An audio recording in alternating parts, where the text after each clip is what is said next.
The views and opinions expressed by tonight's guest and topic of discussion do not necessarily represent the official policy or position of Spaced Out Radio, Spaced Out Weekend, Spaced Out Radio Limited, its hosts, syndicated carriers, or anyone associated with this broadcast.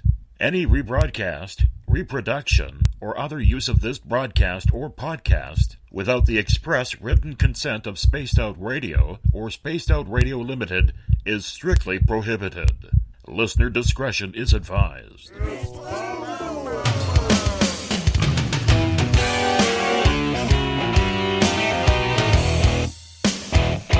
Bumblefoot.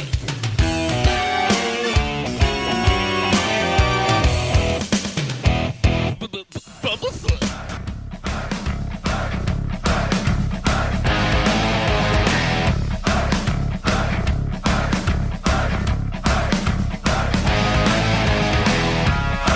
Are you experienced?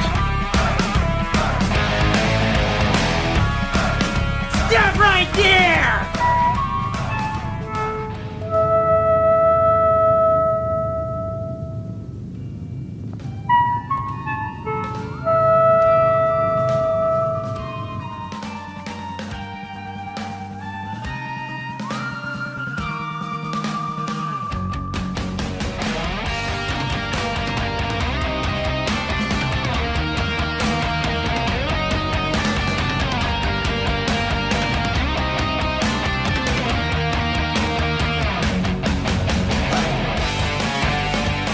From high atop the mountains of British Columbia to you listening around the world, this is Spaced Out Radio with host Dave Scott.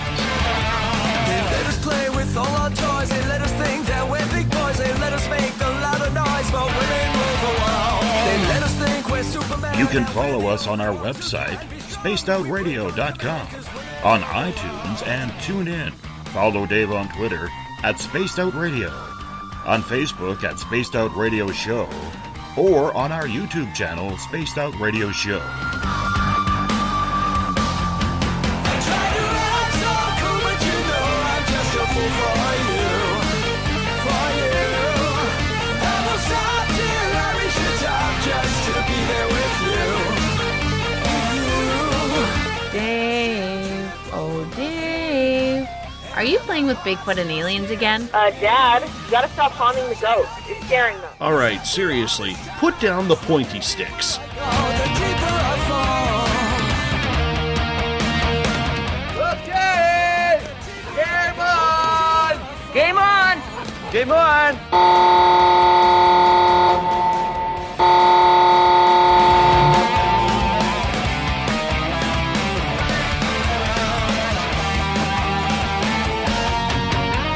The password is... All right. Buckle up, space travelers. It's time to go for a ride on Spaced Out Radio. Mr. Bumblefoot, Dave is ready for liftoff. I try to act so cool, but you know I'm just a fool for you. Seriously, Dave? Really? Aren't you a little old for a tinfoil hat? Hiya! Toby! Bye-bye! Nephew! Bye-bye! Tickets, please take your seat above us. We're at the edge. It's time for pickup.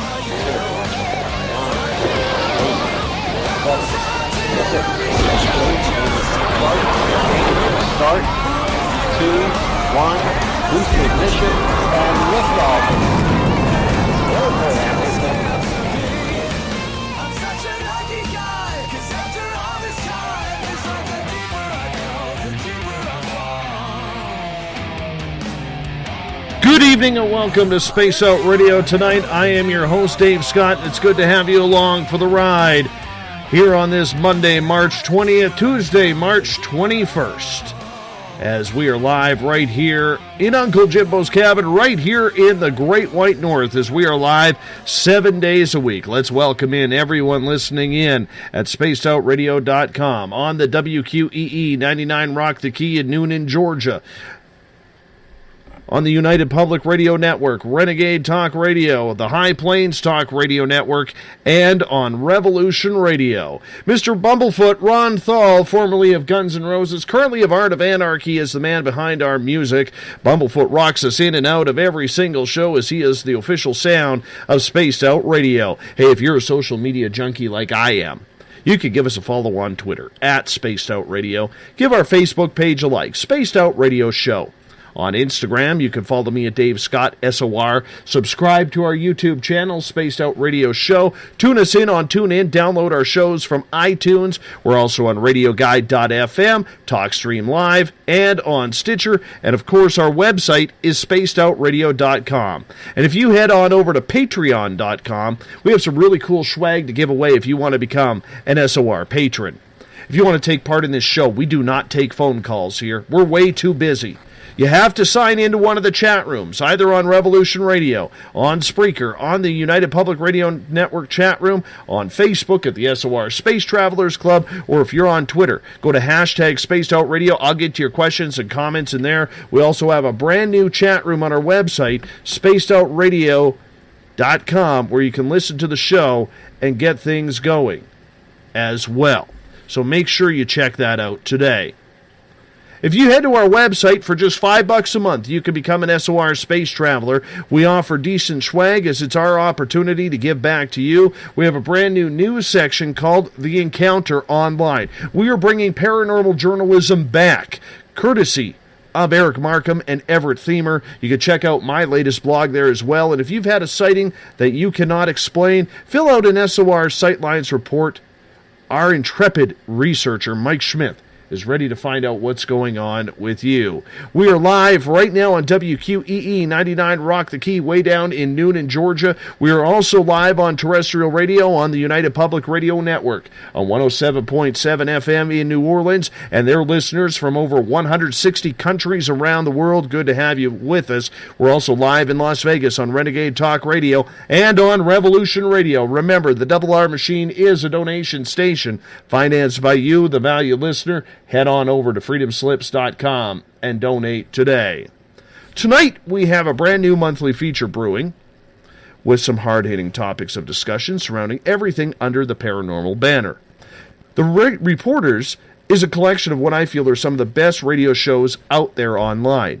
Jim Mallard from The Mallard Report, Denise Garcia from Phenomena Encountered, Vanessa Hogel from Spaced Out Radio's The Edge of the Rabbit Hole with Mike Ricksecker, and Christina George, who just celebrated a milestone birthday this past weekend from Paranormal Connections, but Christina has had to step away tonight. She's actually battling a huge migraine, so make sure, Christina, you get feeling good as well. Now, rarely do any paranormal media actually come together in one place to chat, discuss, and debate the topics that form all of our shows. From ghosts to UFOs and research to the media itself, we hit all the subjects with the objective view that tends to lack a set of standards for some reason in this field of study.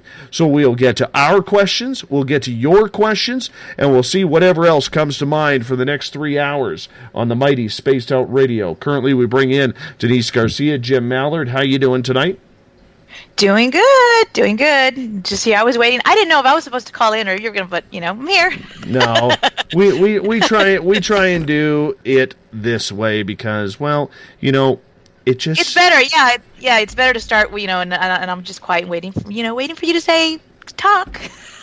But you know what? It's hard for me because I'm a talker. You know that already. So yeah. That was my warning when Dave first pitched this to me. Is he sure that he has enough control of his concept to let us talk as much as we want? But I don't want to shut up, Dave. No, not you at all. We're just trying to hook up with Vanessa here. There she is. Vanessa, how are you? Oh, I'm here. Oh, Sandy, it just sounds like it keeps ringing. I know. Well, we got you now. But I'm going to get you to move a little bit closer to your microphone because you literally sound like you're in, somewhere in the South. Well, I had to go turn my TV down.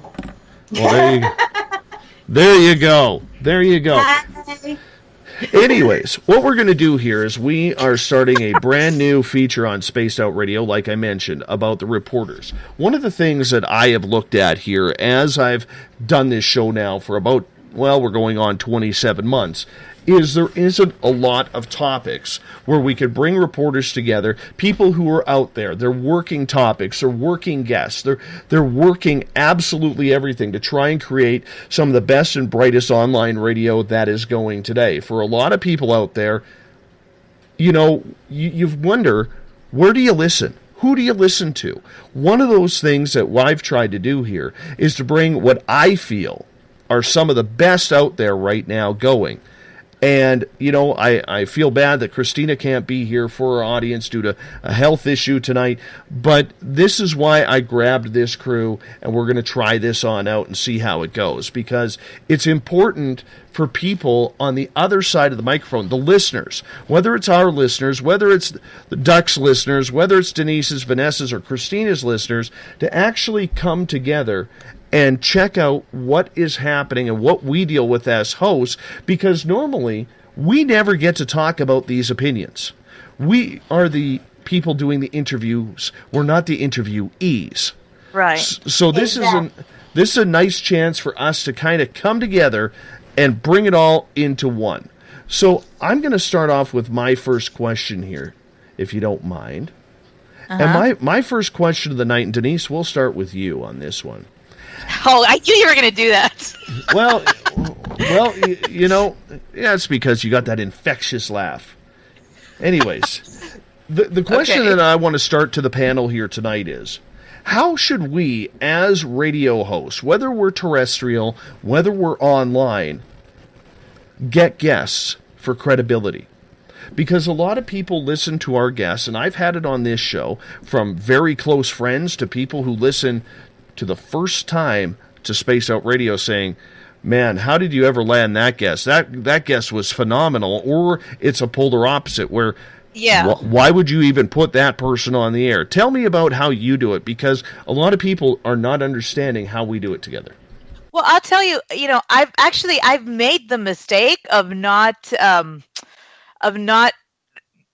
thoroughly checking out a guest in the past, and yeah, it came back to just completely bite me in the you-know-what, you know, and I was like, oh, my God. And, you know, it's one of those things when you have a guest that is obviously not what they say they are, and you start to interview them, you know, sometimes part of you wants to, I guess, call them out, but I just let them hang themselves, you know, with the questions, and before you know it, they just sort of, you know, make themselves look bad. They don't know the answers. They don't know. And, you know, things like that. But I have learned, I mean, because that did happen to me a couple of times. I was like, okay, you know, this person wants to be on, or they message me and I just right off the bat, I like the way they sound in the message. I'm like, you know what? I'll give them a shot. Yeah, they can come on. And I book them. And then I'm like, oh my God, I should have done more research. I have made that mistake. And it's a huge mistake to make. It's a huge mistake. I think that you have to really do your research, and you have to, look up, you know, go online and see what they're about. What have they worked? You know, what have they worked? Who have they worked with? What have they done? What have they done for the field? What do they know? Have they written any books? If they've written books, you know, look into the books, research the book. You know, you have to, because you'll be able to catch on if they're phony or not, you know, and that's just me, you know. Jim, where do you go on this topic as the veteran of all of us? Well, it's an interesting topic. It's a difficult topic. What you asked, how do you build, I think was part of your question. The first thing you got to do is just get out there and be consistent and do fair interviews with people you know. Even like you were mentioning friends, you got to, you know, build a base of solid interviews that you can then go out and request people. Mm-hmm. That's my preferred method, go out and request people. But of course, I get slammed by people wanting on all the time. And then inside baseball here for a minute. When I'm reading through that bio and there's this big paragraph of all the other shows they've been on, I start reading that list and I go, 1, 2, 3, 4, 5, delete. Huh. Because at that point, they've already shared their message of all the potential listeners that I have out there. I know that sounds counterintuitive and backwards to what you were just saying, which to a point, there's some to that. they're well versed, and they're going to talk about the same things they've always talked about. So there's going to be a struggle for new information. Now, of course, there are people out there that I want to hear from that have been on every show on the planet. But if that's your major selling point, that you've been on 5 other shows, well, that's not a selling point to me. Sell me what you're trying to sell me, book, whatever you've done for the field. Don't sell me that you've been on these other shows because, well, truthfully, anybody, you put a little package together, you can get on most any show within the paranormal realm. But Jim, let me follow that up for a second, because we all have blacklists. We all have those lists of people whom we are not going to bring on for one reason or another.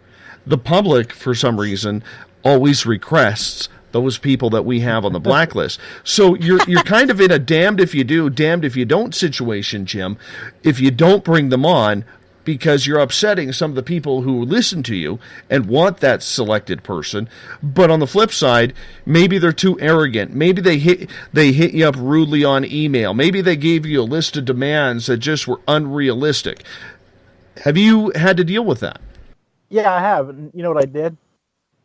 There was one person in particular. They said, get him on. Okay, fine. I got him on. But what I did during that week leading up, because when you only do one show a week, you can do a lot more homework than you do.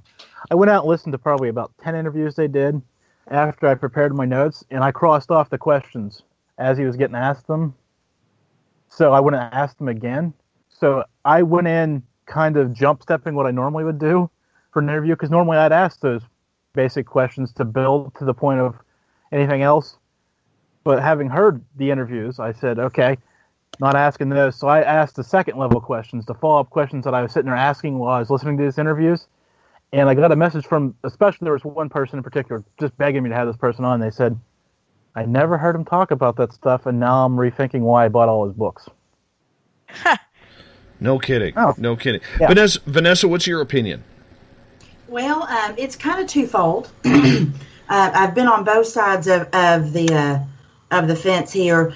When I did radio before we went onto the YouTube, I was contacted by somebody very high up in the publicity market, as Dustin from Ghost Hunters. He contacted me on Twitter. I didn't contact him. He contacted me and wanted to come on, and he said that it was because he had read my blogs and knew that I was going to not ask the same questions that he had been asked on 100 different shows, because I guess I get a little bit deeper into it. I don't want to know what everybody else knows. I want to know what you don't want to tell everybody else. And that's kind of my kicker. I think that's where people are either happy to come on the show or afraid to come on the show, because what I ask is almost the taboo stuff sometimes. Yeah. But that's me. That's what I want to know. I expect the same things if I'm the guest. You know, I tell anyone that I'm on that I'm the guest on their show, there is no question you cannot ask me. Feel free, knock your socks off. I don't care. Whereas with other shows that I've done where I've, supposed to bring on a guest, if we lose our guest for whatever reason, because of schedule conflict or internet issues or what have you, we've actually bypassed having a guest at all in lieu of getting somebody that we feel may not be exactly what we're looking for. And that's just how I'd rather do it. Or you have the situation like I have for tomorrow night, where literally an hour ago, my guest for tomorrow night canceled out. Oy. Or you get the situations, I don't know if any of you have had this, where literally you're in total contact with your guest a week before the show, a few days before the show, the night before the show, the day of the show, and then they no-show. Yeah. I've got one better. I have had that happen twice with the same person. Oh my God! And I will never book him again. After the first time it happened, he messaged me the next day. Oh, I'm sorry, my power went out. I just didn't want it, couldn't do it, and whatever. He goes, can we reschedule? And I rescheduled him for January of this year, and literally, we couldn't get a hold of him. Talked to him right up until leading up to the show, confirmed that he was going to be there, And then the day of the show, because I track my guests, like, to me, you're not going to piss my audience off. You know what I'm saying? My audience is here every night. They deserve you as a guest to come and talk. So make the damn commitment. You've already made the commitment to me. Make the damn commitment to them. And this guy no-showed. So I've got a better one for you, Dave. Yeah, go for it. When that's happened to us, because it has, and it's for extenuating circumstances, things that generally just really could not be helped. In all honesty, those shows where that happened literally, Dave, an hour before we were to go on. An hour, okay? We mixed things up, changed it up, made a new banner, tossed that bad boy out there, and it became a public forum broadcast where we had particular topics that were of interest, and we actually involved the public and having them come into the chat room and discussing their topics, their stories, getting their involvement. And I got to be honest with you, as much as they were amazing. Yeah. They were amazing. Some of the best shows we've had the highest viewers and chat response and participation that we've ever had, simply because that one little mess up or problem with, the guests being able to come on gave the people that come into our chat room an opportunity to participate in a way they had not gotten to participate before. And it really, they really were some of the best shows we've ever had. I as inconvenient as it was, I'm glad it happened. Jim, you had a comment? I have a comment.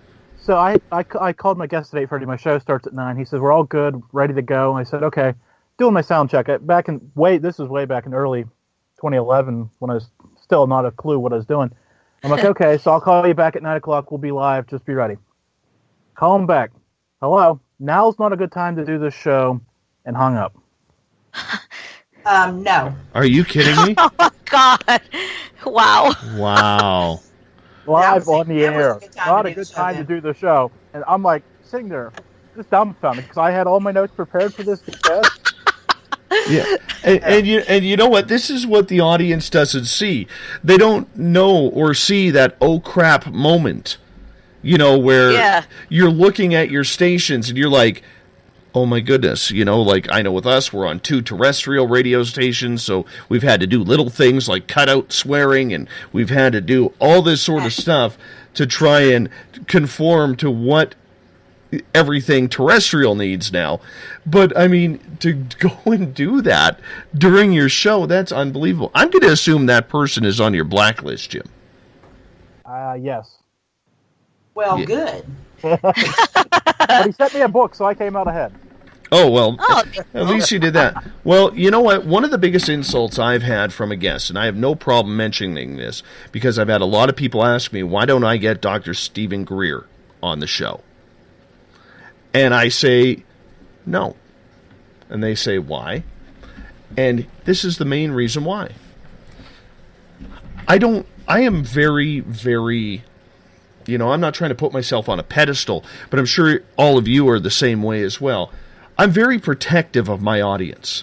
My audience is very important to me. They make an emotional commitment on coming here, some of them for 3 hours a night, to come here and excuse me, and they come here and they listen intently every night, they participate, they create questions, so on and so forth. So I get an email, I send my little email request to Dr. Stephen Greer. His assistant sends me back an email. Not hi, how are you? Yes, no, possibly. Nothing polite, nothing to set it up or anything. On the email it says, Dr. Greer would like to know how many listeners in your audience do you have? Sorry. And right then and there, I decided it was time to throw him out. He's now on the banned list, okay? Because I don't care if you're talking to 10 people or 200,000 people or 2 million people, like some shows. if you were going to base your reputation, your story, your experiences on how many people are speaking or are listening on the other end, screw you. To me, that tells me you're fake. Yes. It's a big red flag. Absolutely. It tells me you're fake. So I won't do it. I just won't do it. I cannot go there. I just can't. Yeah. Denise, let's get to your first question of the night. Okay. You want me to you read it? No, it's your question. You read the damn thing. I thought now I got to pull it up. Okay, let me. I thought you were gonna read them, but okay, let me pull it up. Want me to pull it up, Denise? Hold on. Okay, I got it. You got it. All right. Yes. Okay.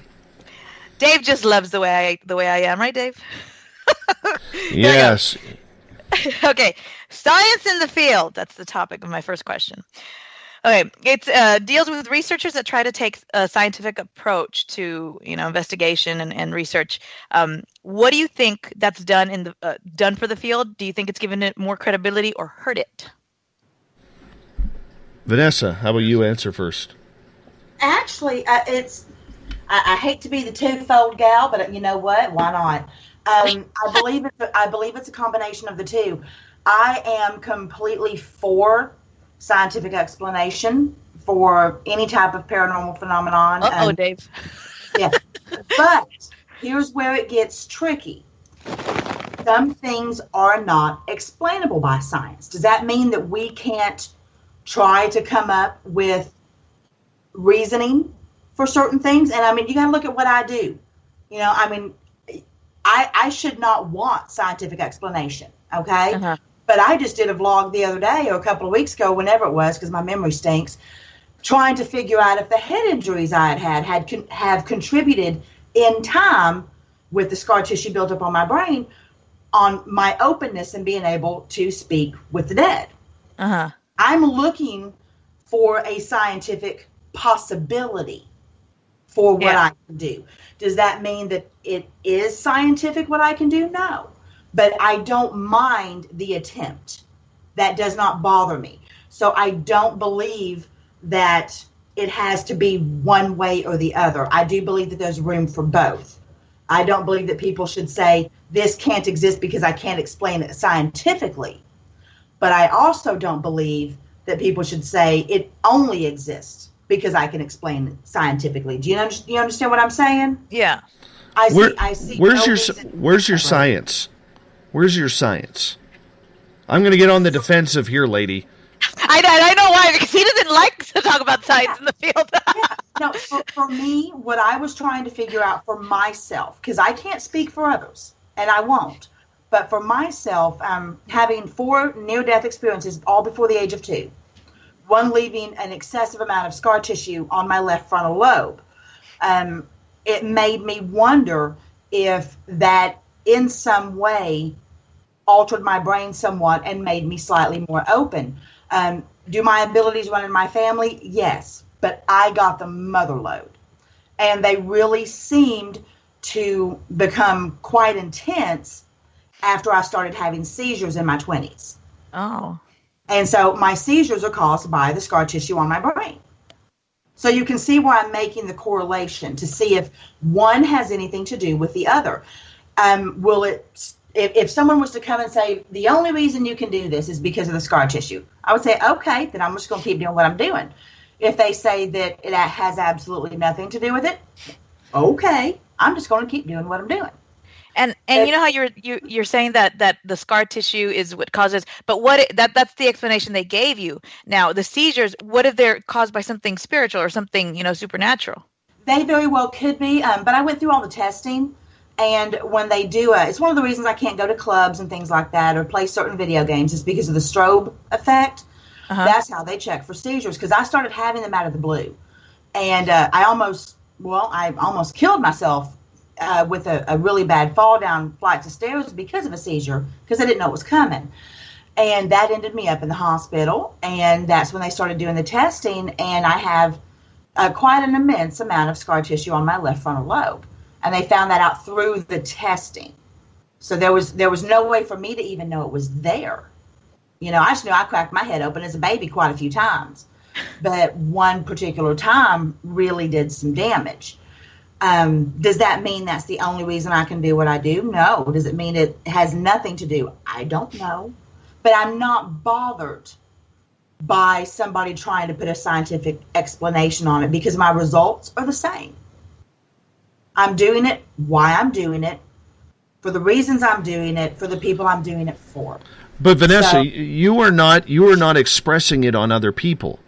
I think the point I think the thing that pisses me off about this entire subject, and Jim, let's get your opinion on this after this, but the thing that, and I've talked about this subject a plethora of times during this show, okay, and I still get fired up about it.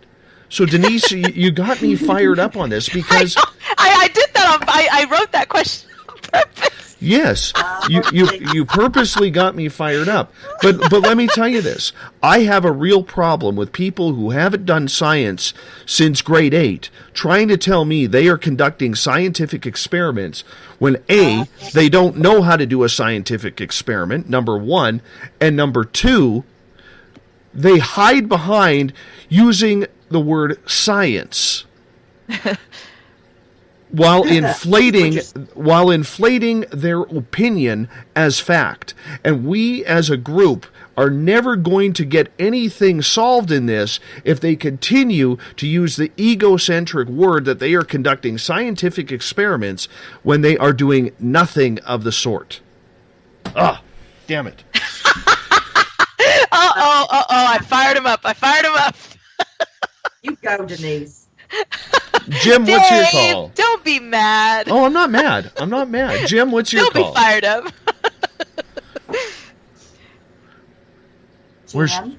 Was I supposed to follow up with that? I agree that there's no anybody that says they're doing science and hasn't done it more than once in a repeatable fashion isn't doing science, and they're just out there trying to say science because they don't know what else to call it, because science sounds official and like you're actually doing something productive. I understand that. Go ahead, Vanessa. Okay. This falls into something that, Dave, that you and I were discussing on a previous show. This is where the public responsibility should be really, really, really monitored, because I'm a fairly intelligent gal, pretty decently educated, but if I can't find those fancy little letters after somebody's name dictating whether or not they have any type of scientific degree, then pretty much what they say isn't going to hold a lot of water with me. So when you're talking about the general public viewing these people saying they're doing scientific experiments, it's up to the viewing public to educate themselves on whether or not these people are qualified to do so. And if they aren't, then they need to disregard what they're putting out there. It really is that simple. We need to put the responsibility back where it's supposed to be, and that's with the viewing and the listening public. They have to start educating themselves on what is out there. Eric Cooper from Forest Moon Paranormal states, there is no science with running around with a damn recorder and camera. EVPs and pictures are not science. Nope. Never claimed them to be. It's evidence. But how many, Yes. okay, but how many paranormal groups or cryptid groups have you talked to say, oh, well, we conduct scientific experimentation to prove or disprove the theory of hauntings? That's a really neat voice. I don't mind when they're trying to eliminate to see if something else, or like debunk, could something else have caused that sound, or could something else have caused that shadow, and they're trying to see that, but that's still not a scientific experiment. That's just process of elimination. A science experiment, you got to go through the whole scientific process. I mean, you've got to form your hypothesis, you've got to form your theory first, you've got and then you've got to figure out what's your procedure going to be, and you got to make sure that you jot down your data, and you got to do it more than once. You got to run your test at least 3 times exactly the same way each time in a controlled environment. Exactly. Mm-hmm. You have to do that. I mean, it's I do it all the time, with the students, little, older ones, junior high. I mean, it's if kids can do it, then adults should be able to do it, and you have to do it the same way every single time. Otherwise, it's not going to be a valid scientific experiment.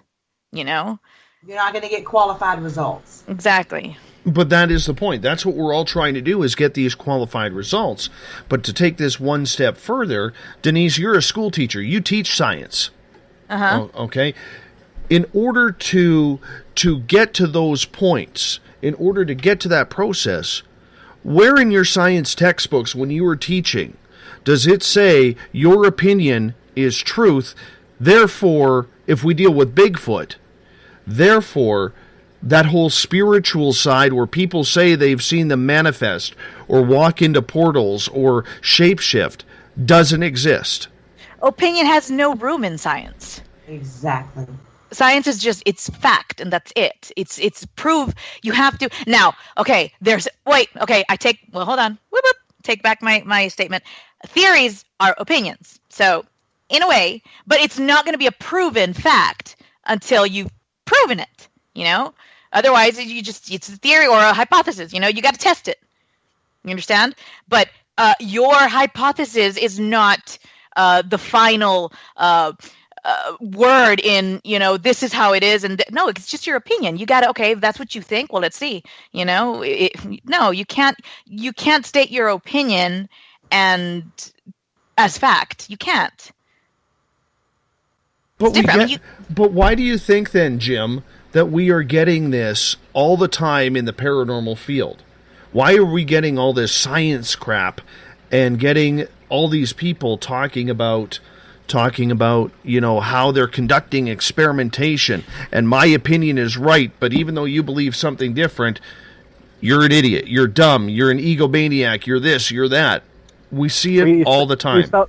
You stumbled right across there. It's ego. Once the first person said they were doing science with the camera and the EVP recorder, next week 10 more people started doing it, and then it just kind of spread like wildfire. And by the time people started to realize that they were full of shit, they were just out of control. Wow. Nope. That was good hitting the brakes there, Jim. It was full of That was good. That was really good. Wow. No, let me just say something, Dave, real quick. Now, there are some people that I've come across that they don't claim to say, okay, my opinion is fact, and this is how this is what you believe in. No, there's some people that they're out there looking for answers. They're out there maybe wanting to compare results, trying to see is there any type of similarity in the findings? Can we see any patterns? Can we learn from this? Can we say, and still not prove for a fact, but maybe formulate another theory or say this could be the result of, but the only way that you can reach that point is if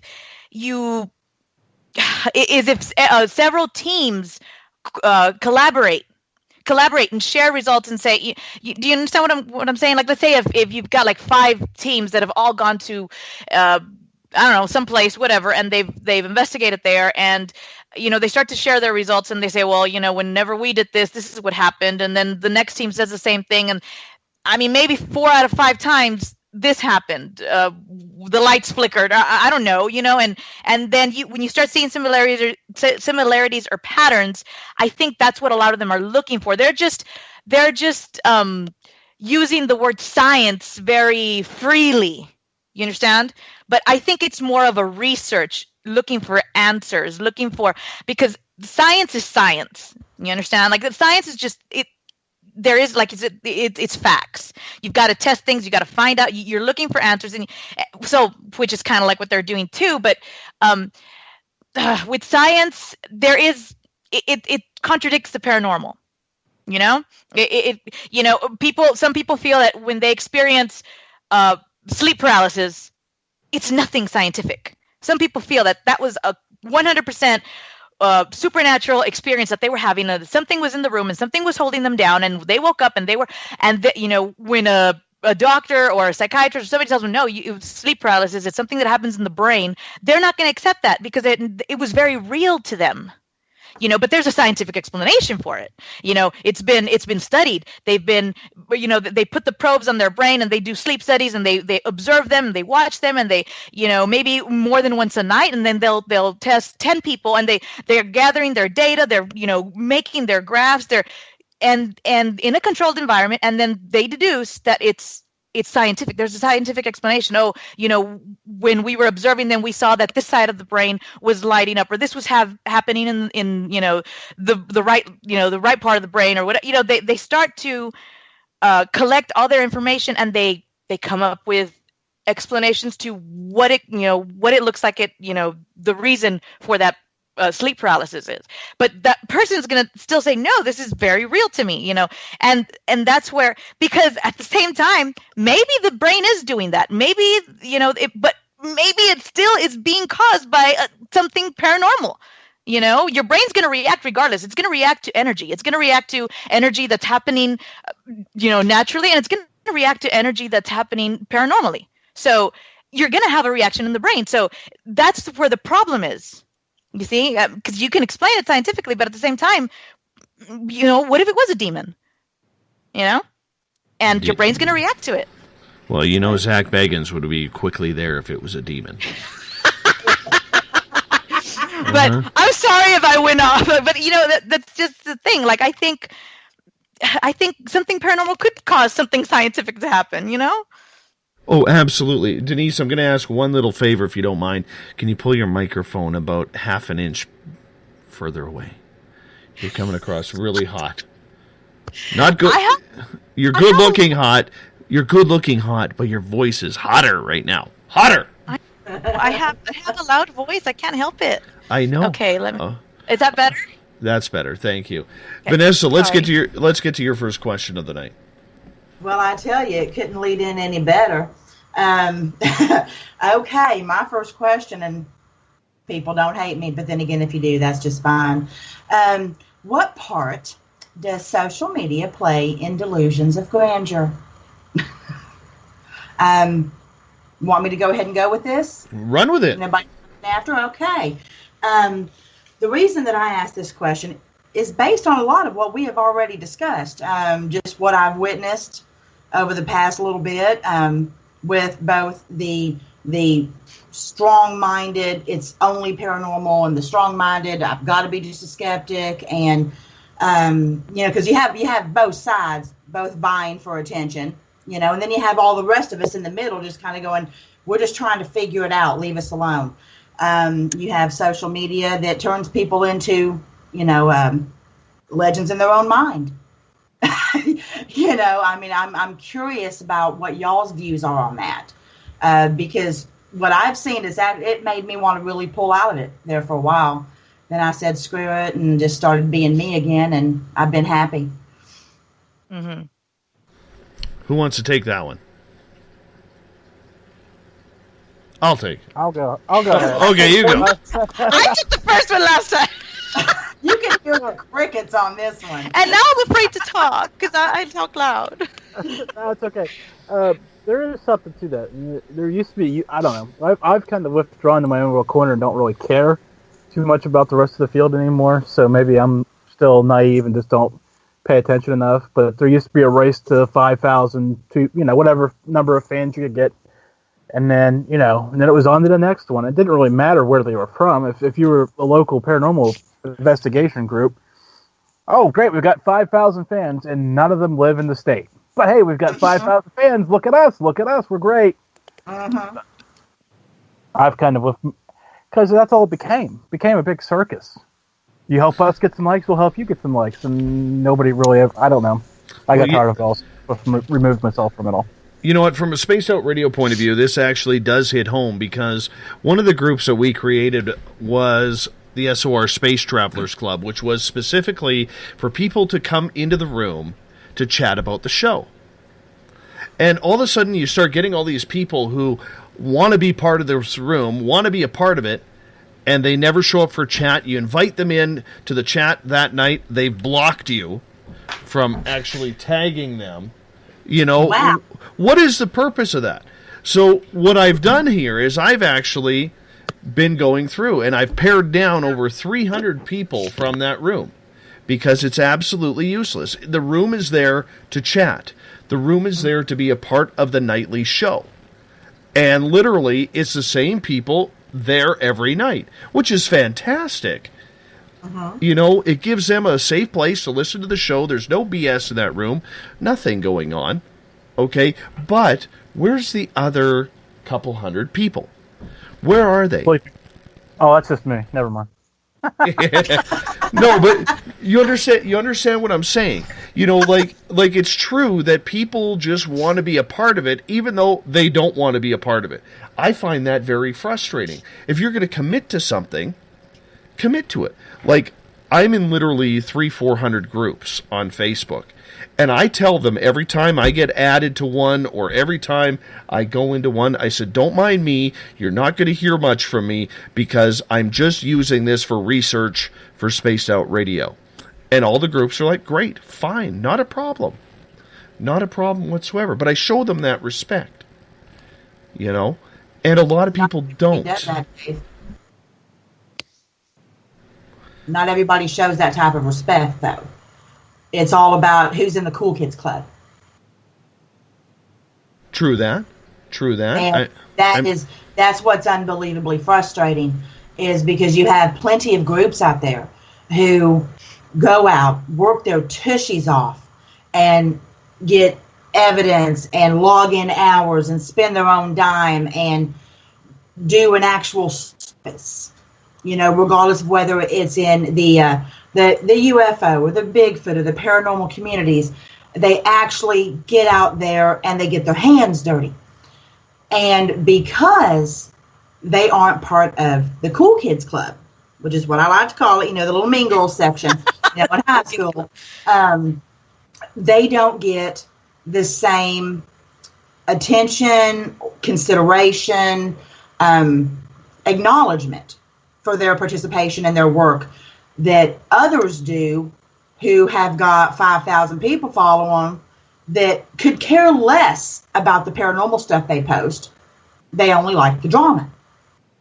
And that's where the delusions of grandeur comes in, you know, with me, as I'm like, if that's really why you're here, if no one really cares about the paranormal stuff you post, but man, if you post something negative, they jump on it like ticks on a hog, you know, then there's a problem. And to me, it's those people that get attention, and they're taking it away from those who truly deserve it. And that's just kind of where I came up with that question. It's very disturbing to me. I have 164 friend requests right now on Facebook that I haven't answered in 4 weeks. Because it's not that I don't care about those people. That's not why I'm in it. I'm not going to go and accept every single person on there.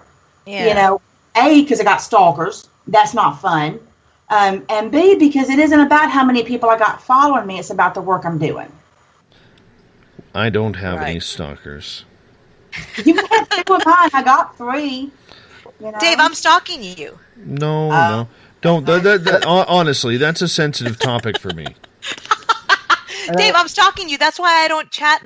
I listen every night, but I don't say anything. I stay quiet and just in the back. Yes. Here's what I tell people: send me Facebook requests and then don't ever talk to me. And I send them a message about 2 weeks afterwards and say, "Why'd you add me?" And they're like, "Because you host a show." And I said, "If you want to follow me on Twitter." And I send them my Twitter link and then delete them. Yeah. I had one guy in our SOR Space Travelers Club. He joined up probably, I'm going to say, 7-8 months ago.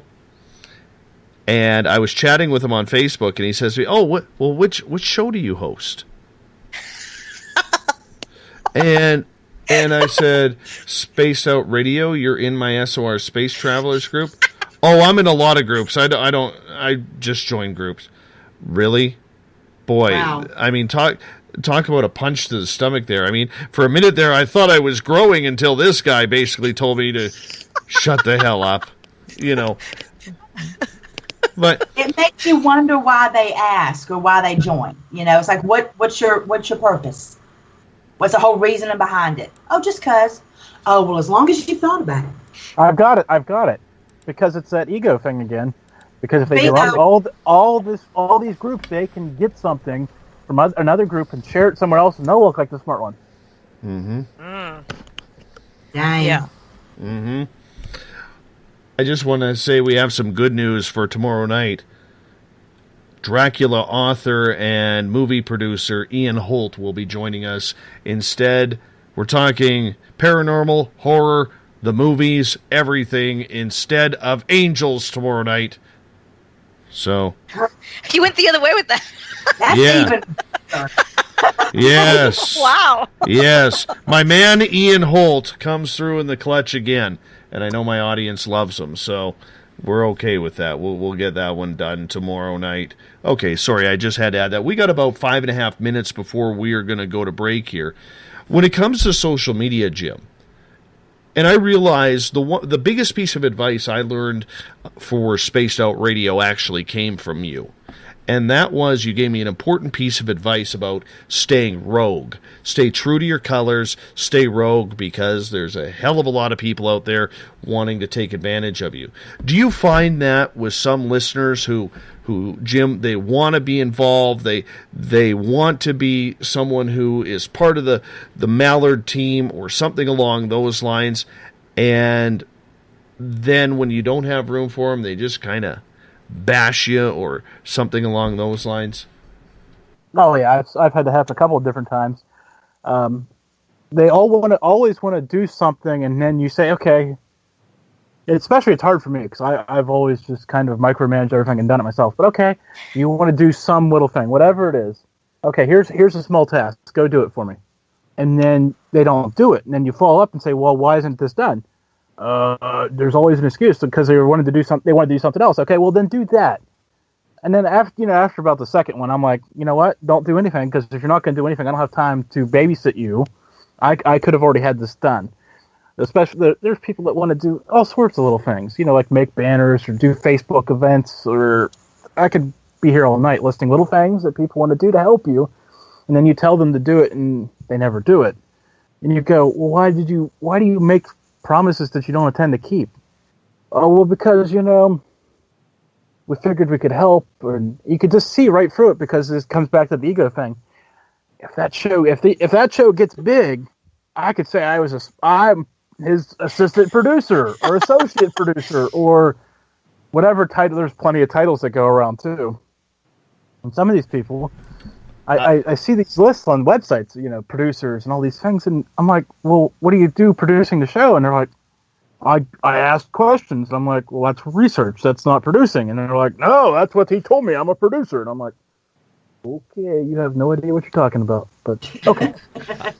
I had one guy approach me and James Tyson recently, asking if he could help produce our show and book guests and everything. And I said, well, right now we're booked 2 months ahead, but let me think about it.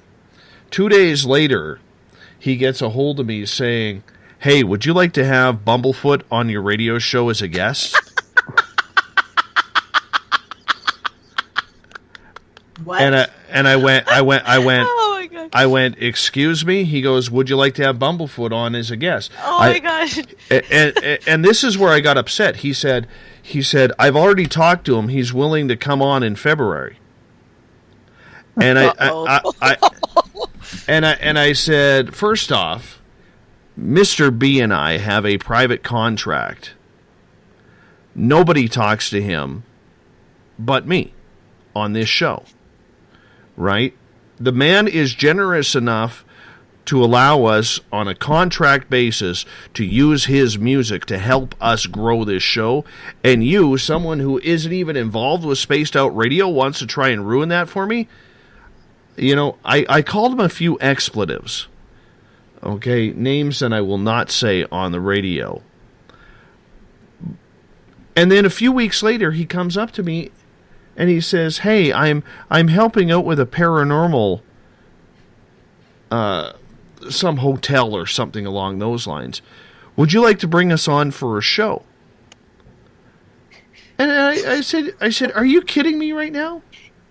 Are you kidding me? You almost screw up my entire music that I worked my butt off to get for this show, to give it, because I'm a firm believer good music is credibility for the show. Uh-huh. And this guy has the nerve to ask me if I want to have him on, and his buddy on as a guest. To me, I look at this and I say, there's the paranormal industry right there. There's 50% of the paranormal field right there. Yep. At least. You might actually go more 60%. No, I want to give people credit here. Okay. I do. I want to give people credit here because you know what? In the end, there are a lot of good. Oh, Mike Schmidt in the chat room is bugging me. He just gave me. He says, "Awesome guitar player, just hooked up with the wrong band." There is no Guns N' Roses bashing in Spaced Out Radio Land, Schmitty. None, my friend. That one I take personally. I take that personally. And if you saw me right now, I'm actually shaking my finger at my computer screen looking at you. And I know you're laughing right now. But either way, hey, I'm going to get all of you guys to hold on. We're going to get ready for our first break of the night. Tonight is the first episode of The Reporters. This is what we do, is we bring everybody in. We get them together. Jim Mallard, Denise Garcia, Vanessa Hogel, and myself going over the topics that surround us as radio show hosts on a daily, nightly, weekly basis. You're listening to Space Out Radio. We'll be right back after this. From coast to coast to coast, Blacklight Uncharted is taking on the paranormal across Canada. From ghostly hauntings to the UFOs flying above in conjunction with MUFON Canada, we're closely investigating what's going on in the northern skies and checking out the apparitions that walk among us. Check out our videos right here at spacedoutradio.com. We want to know your thoughts, we want to hear your experiences, and we want you to share your stories. The answers are out there, and we intend to find them. Would you like to become one of our space travelers? All you have to do is click on the Space Travelers icon at spacedoutradio.com. For only $5 a month, you can get access to some great prizes, as well as private monthly shows, newsletters, and a members-only section on our website. Become a space traveler today. The third Monday of every month, Spaced Out Radio is going to bring you a different look at everything paranormal. Welcome to The Reporters. Jim Mallard, Vanessa Hogel, Denise Garcia, and Christina George join me, Dave Scott, for a look at the weird and strange from the other side of the microphone. We'll break down ghosts, UFOs, cryptids, and the people investigating them. The paranormal media has never been heard like this. Come listen to The Reporters. It's paranormal news at its finest. Welcome to The Encounter. At spaceoutradio.com, The Encounter online is SOR's trusted news source for everything weird and strange going on around the world. This is news editor Eric Markham. Our team of journalists are scouring the planet for those strange stories that rarely make the mainstream. No fear-mongering or fake news here. Head over to spaceoutradio.com and encounter The Encounter.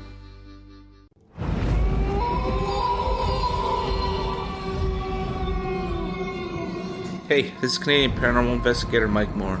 The third Wednesday of every month, I'll be teaming up with Dave Scott to bring you Ghosts of the Great White North. Each month, we will bring on guests from across Canada to discuss their ghostly encounters. Canada is a paranormal hotbed with stories you've never heard, so we're going to bring them to you. So get comfy on your Chesterfield, grab a donut, and join us, eh?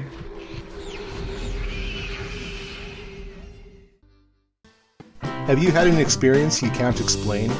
Had a run-in with ghosts, maybe Bigfoot, or seen lights in the sky? Hi, I'm Mike Schmidt from the SOR Sightlines. I'm here to investigate your sighting. Head to spacedoutradio.com and fill out a report on the Sightlines. All your information is 100% confidential, and I will help you figure out what you've been seeing. File your report, and let's find out the answers together. Visit purpleplates.com today. For over 40 years, the Purple Energy Plates have been delivering amazing results for their many customers. Inspired by the great genius Nikola Tesla, the harmony, healing, and energetic effects of the plates have proven over and over to be beneficial and often miraculous to thousands of customers. With their money-back guarantee and the many benefits, how can you afford not to get one? Check their site for daily specials and choose from their many energy products. You won't be sorry. Visit them today at purpleplates.com for mind, body, and spirit, and expect a miracle. Are you interested in advertising on Spaced Out Radio? Head to our website at spacedoutradio.com and click on our advertising tab. There, you will find an assortment of ways you can get your product out there with us, from radio commercials to banners and social media.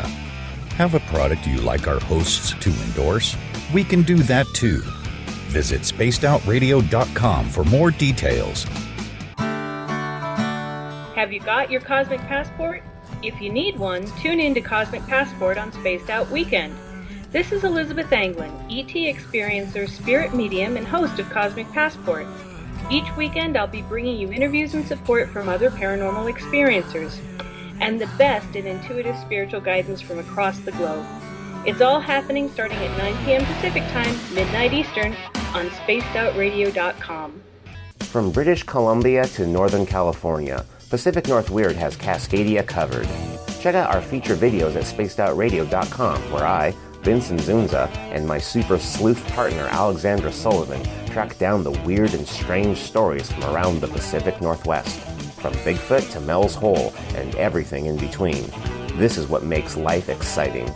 So why report the normal when we can report the Pacific North Weird right here at spacedoutradio.com. Oh, there's only one way to rock. Loud and proud. In high definition. Radio 702 rocks. Las Vegas. Every Saturday and Sunday night, as Dave Scott wanders aimlessly in the wilderness, you can come hang out with me, James Tyson, in Spaced Out Weekend. Starting at 9 p.m. Pacific, midnight Eastern, I'll take you along as we talk with some of the best experts in their fields. SpacedOutRadio.com is the place to find us. So sit down, relax, put your feet up, enjoy the topics like the paranormal, supernatural, intuitiveness, and so much more. Hope to see you there. Don't have time to listen to Spaced Out Radio live? Wherever you are, the car, the office, the shower, or even if you're traveling, we're right here for you. Each Spaced Out Radio show can be found on iTunes, TuneIn, and on our YouTube channel, Spaced Out Radio Show. It's the perfect way for you to catch up on our shows. For more information, just head over to our website, spacedoutradio.com, and tune in to us today. The views and opinions expressed by tonight's guest and topic of discussion do not necessarily represent the official policy or position of Spaced Out Radio, Spaced Out Weekend, Spaced Out Radio Limited, its hosts, syndicated carriers, or anyone associated with this broadcast. Would you like to connect with us? Head to spacedoutradio.com for all your latest show info. And hit us up on Twitter using the hashtag Spaced Out Radio. Now, back to Dave Scott and SOR. Welcome back to the second hour of Spaced Out Radio tonight. I am your host, Dave Scott. Good to have you with us. Tomorrow night on the show, last minute, Ian Holt is going to be joining us. We're talking paranormal. We're talking horror. His brand new movie that he's producing starring Mickey Rourke. We're going to get into it all tomorrow night, 9 p.m. Pacific, midnight Eastern Time at spacedoutradio.com.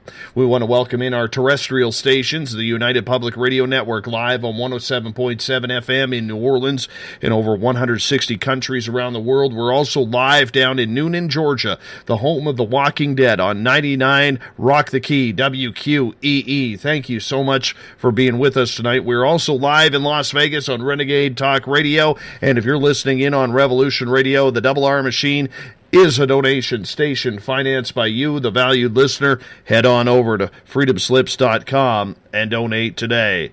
Bill Cardwell has set the password for tonight in the SOR Space Travelers Club. Oh, Bill. Oh, Billy. Billy. Cuomo Dakunkais. Como Dakunkais. Or is it Como Dakun Quiz? Whatever Whatever the heck it is, that is your SOR Space Travelers Club password of the night. Make sure you use it wisely. Hey, if you want to follow us on social media, you can do so on Twitter at Spaced Out Radio. Also use the hashtag Spaced Out Radio if you want to get a question and comment in there as well. You can tune us in on TuneIn, download this show and others from iTunes. We're also on RadioGuide.fm, TalkStream Live, and on Stitcher. Our website is spacedoutradio.com, where we have a plethora of features for you, including joining the SOR Space Travelers Club for $5 a month. And if you go over to patreon.com, that's Patreon.com, you can become a Spaced Out Radio patron for as low as $1 a month. Come on, be like Jeff, be like Deb, be like Rahonda, and be like you. The Reporters, it's a brand new feature here on Spaced Out Radio. We started it tonight. It's a show where we bring in a bunch of really cool people with some really cool shows. I'm joined by Jim Mallard from the Mallard Report, Denise Garcia from Phenomena Encountered, and Vanessa Hogel from The Edge of the Rabbit Hole, which can be found at spacedoutradio.com as well. Ladies, gentlemen, welcome back. Hello. So for our listening audience who is just coming in tonight, what we are doing here is we're doing a panel of questions here, and this feature is going to take place the third Monday of every month. The next time we're on will be Monday, April 17th.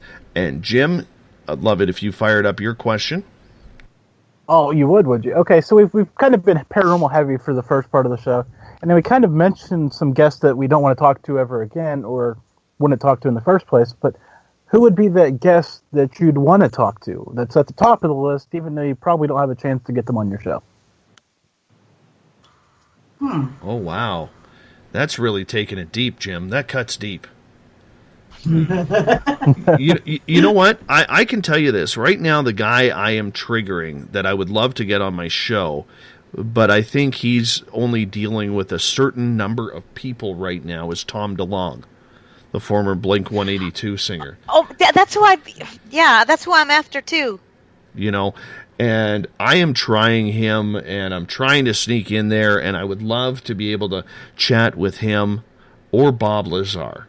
It would have to be one of those two, because when you've had the UFO and alien experiences like I have, you know, these are two people who I think are on the cutting edge. Bob, because of what he did at Area 51 during his time in the 80s and 90s. And, you know, Tom DeLonge has kind of reinvigorated the whole idea of ufology with the younger crowd, and is bringing a younger crowd to it, considering what he does with his influence in music.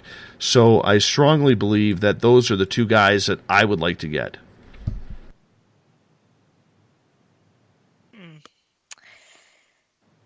I don't know. That's a tough question. It's a tough question. There's some. If only I could get Dave Scott to come on my show. I know, right? Right? Wow. Been there, done that. You don't want to do that to yourself. No, it's terrible. He always goes long and doesn't shut up. Let me see. I don't know. You go first, Vanessa. I'm going to think about this one. I would actually, if I could have anybody, okay, and there are somewhat personal reasons on here, and I don't mean have anybody, but if I could have anybody on the show, or the other, I would like to have one of my favorite stars who has had paranormal experiences, and that is Matthew McConaughey. Nice. I know. Oh, but okay, yes. Okay, I got it. I know who I would. I got it. We're doing stars. I know, right? And this is just because it fits, because zombies would be paranormal. I would have to have Norman Reedus, because that man just, oh my God. Yeah. And I know that Absolutely. that just because I'd probably the whole time just be like, so yeah, it probably wouldn't be a very good show, but you know, at least I can look at him through Skype. Well, true story. And for me, I love hearing about other people's experiences. And for me, not only is Matthew McConaughey yummy, I mean, we're just going to go ahead and, call a spade a spade. but his mannerisms and just his vibe is real soothing, and it's real just kind of easygoing. And I think that he would be a very entertaining and easy person to sit down and have a conversation with. And I would love to hear about his particular experiences. I think it'd be fascinating. But, all joking aside, I said Norman Reedus or whatever, but all joking aside, I think I'd probably like to talk to somebody about like the whole Scientology thing, like maybe. Like maybe the. Like Ron Miscavige, David Miscavige's dad, or, that he has that book and he left, and or his niece, I forgot her name. She's got a website and she wrote a book as well, and she escaped. She has that book, My Heroine Escaped from Scientology. I forgot her first name, but I forgot her first name, but her last name is Miscavige. It's his niece. So I think somebody that's related to him, I think that would, come on, and then somebody that left, and just to talk to them about their experience, I think that would be incredible. That really would be. Another good one, and I don't even know who I would contact about this, would be somebody who has actually conducted, and I mean a priest, who has actually conducted an exorcism. Yeah. I would be truly fascinated by that. I was born, baptized, and raised Catholic. I am not any longer. I fall into the more pagan realm, but I'm truly fascinated by that process and the fact that it's been around for so long. So I would be very interested to have somebody on to discuss that. I want to interview Madame Cleo from the other side. Oh, heavens. Okay, well, you want me to get her on the horn? I'm just kidding. The question is, are you paying for the interview? I'm sorry. That tickled me.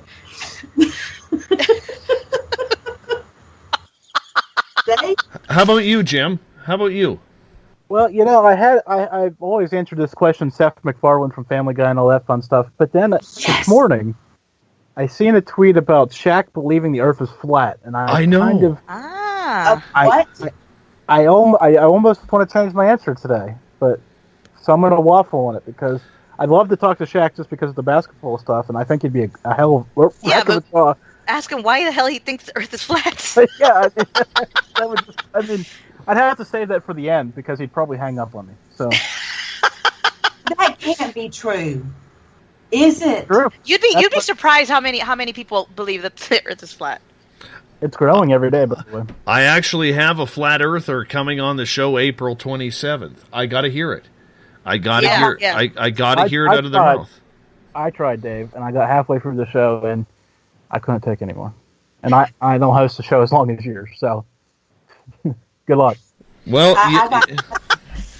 well, you know what, though? When it comes to the whole flat Earth thing, I mean, some of them have actually done some serious homework on this. They have. And maybe I just had the wrong guess, because I like to believe my guest until the point where I just can't believe them anymore, but he wasn't selling me well. And that's not a knock against him. I mean, he's one of these people that have done the research, but lacks that connectionable, sellable trait, which is fine, because he's, like I said, he's a smart guy, but I don't know. Well, what about Hollow Earth? Would you guys want to have somebody on talking about Hollow Earth? Yeah, I could do that. I haven't done it, but I could do it. I could do that. I haven't had anybody on the show, to talk about Hollow Earth, but that's one topic that I want to cover. I want to listen to them explain all that. One of the things that we're kind of trying to go a little bit more into is a little bit more true crime. And I got a couple of really good guests booked today in regards to it for May. I'm really fascinated by mysteries, but I'm fascinated by conspiracies. And when I say conspiracies, I'm tired of things like 9/11. I'm tired of things like JFK. Yeah. I want to know how Tom Clancy died, because he was my favorite author. I think he got too close, and I know there's a couple people out there who anonymously have stated that there is a conspiracy around how Tom Clancy died, but they haven't come out yet. That's what I want to know, is things like that. Let's get into that. Yeah. Conspiracies that aren't talked about as much as some of the other ones, because they've been done too much already. Some of them, I got one the other day. I was doing a show on conspiracies, and I didn't realize. I'm not at the right age to realize this, but there was a conspiracy about Paul McCartney being killed in a car accident. Oh yeah. I had no idea. So that fascinates me, and that's but there's a popular show. There's really good conspiracies in the music. You got the Paul McCartney, Paul McCartney, pardon me. You have Jimi Hendrix conspiracy. Why is his name all this? Jim Morrison. Conspiracy. There's all sorts of conspiracies. But speaking of topics, what topic I've wanted to do a long time, and I can't find anybody to speak on it, is the legend of the Crossroads. Oh my stars! I was just going to bring that up. I have been looking for someone for about 2 years to try and track someone down. And it's weird. I've probably sent out 20 to 30 different emails on people regarding that. And I cannot, for the life of me, get anybody to return an email about the whole Crossroads legend. I cannot believe you just said that, because when you brought up music, that was the first thing that popped in my mind, is because I saw the video with Ralph Macchio in it. And I bet years and years and years ago, and I've always been fascinated by that, and by the musicians who seem to die around the age of 27. Yes, and there is the 27 Club. Exactly, the 27 Club. There is that idea that they have basically sold their soul, and some I want to say it was Kurt Cobain and actually Jim Morrison who even implied it.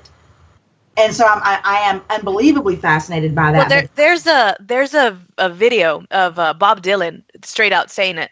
I don't know if you have seen that. He straight out, they're interviewing him, and I think it was Dave knows this show. He'll probably come over here and run and tell me that because he's listening in the room.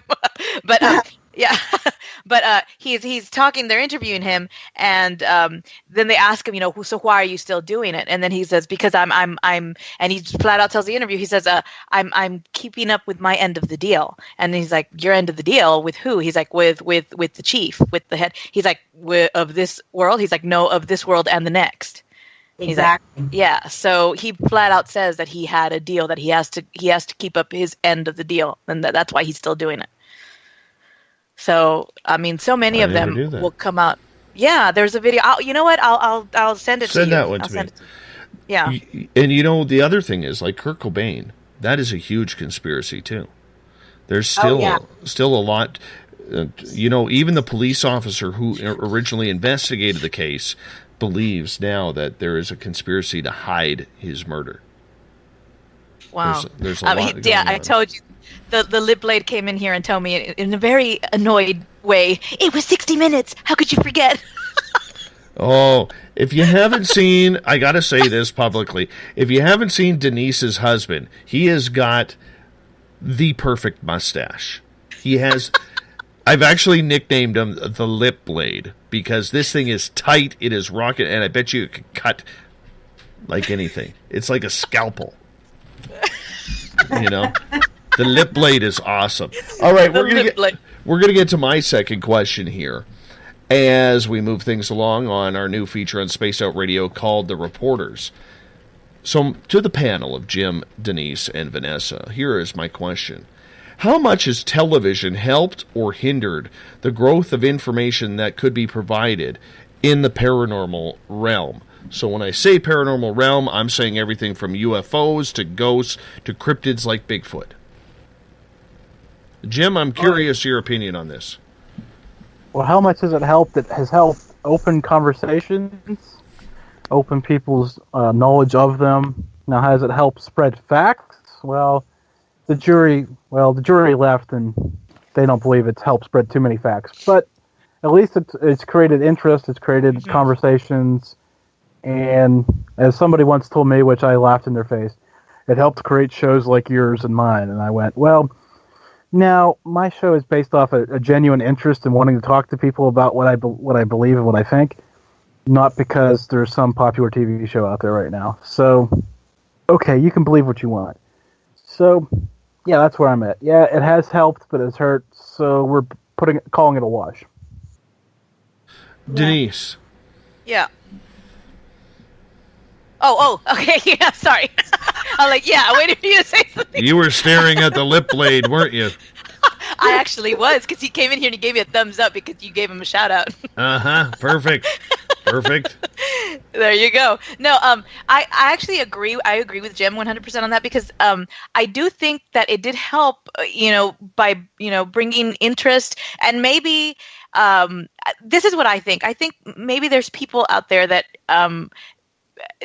growing up they didn't want to talk about it, or they because it was taboo. There was a time when it was taboo. You wouldn't talk about if you were experiencing a haunting, or if you saw a UFO, you wouldn't talk about it because people would think that you're crazy, right? So you wouldn't bring it up. And then they're growing up and now there's shows on TV, so they're like, oh, maybe it's okay if I talk about it now.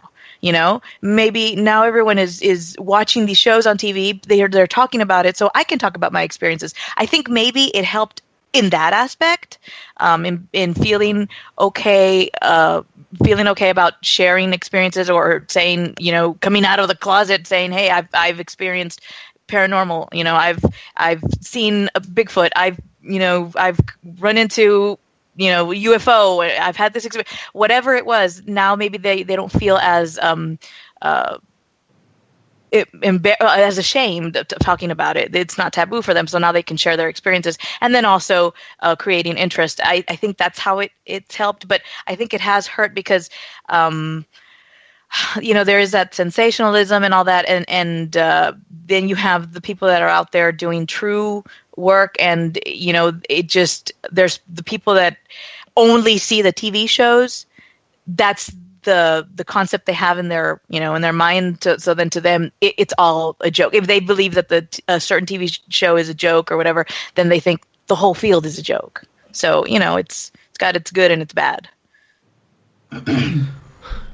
I'm very, very sensitive to this because I think TV does an immaculate job at bringing these subjects to light on a mainstream level. However, when it comes down to what they are trying to solve, what people don't seem to realize is, and I'm not going to say, I'm lumping everybody in, I know that, okay? But I think what a lot of people don't realize is the fact that they do it for ratings. They're going to do it for ratings because that is their job. That is what they do. And they don't care about the information. The problem that I have with the field is that what it's done is it's made everybody who's had an inkling of wanting to check out these stories, whether it's Bigfoot, whether it's UFOs, whether it's ghosts, it's made them paranormal investigators. Because what they're doing is they're using these techniques that they are using on TV, and they are using them in the field. They don't look at things like, they don't study or research. No, they don't go into a haunted building realizing that maybe you should say a prayer beforehand. Maybe you should, smudge yourself or have some sort of protection before and after the investigation. They don't realize that, having an extraterrestrial experience can go good or can go very bad. But all they're saying is, I just want the experience. I want it. I want it. Well, do you really want to have something very, very heinous done to you? It's possible. And I think TV gives this false reality of what we are actually doing. Vanessa. I feel very, very strongly about this subject, and I'm going to explain why. I had a conversation today with somebody that I was working with about a particular show, and they brought up a particular investigation done on this show. Well, I had never seen the original episode because, well, I don't have TV. I've stated that 100 times. I have Netflix and Hulu. And this person brought up that investigation. And I said, yeah, I worked on that privately for the homeowner and a couple other people. having never seen the show. And yes, those things did happen. I could not convince her to save my life because the team that worked on it on the show had stated wrongly that there was nothing going on there. I could not convince her. I really didn't care. That's fine. But I understand TV has done its job in opening up lines of communication and conversation, amongst people. But they have also hurt us immensely when it comes to what people believe to be real and what people are just wanting to watch. If the average person went through real paranormal experiences like the majority of us that deal with this on a daily basis do, they wouldn't be able to get out of bed during the day. Yeah. If they dealt with it on that level that we do. The shows, they over dramatize it, they falsify it, they hype it up, and they give such an unrealistic viewpoint of what is actually going on that it's done more damage than could ever make up for the good that it's done. I feel very strongly about that. It makes me very angry. I'm like that with this, like you are with science. It makes me mad. Okay. So how do we improve it then, Jim? Let's get your opinion first, Jim, on that, and then let's try and figure out how could we improve this, because that's part of what we are doing here. How could we improve this? That's the million-dollar question, and there's no ways to do it, improve this, because without the over-dramatization of the events and the quick cuts and creepy music in the background, nobody's going to watch. So if we take away all of the fun and make it real life, where you sit there for hours and pray that something active happens at a level that you can acknowledge it while it's happening live, nobody will watch. So there's no way to improve and stay on air. So, unfortunately. True. Yep.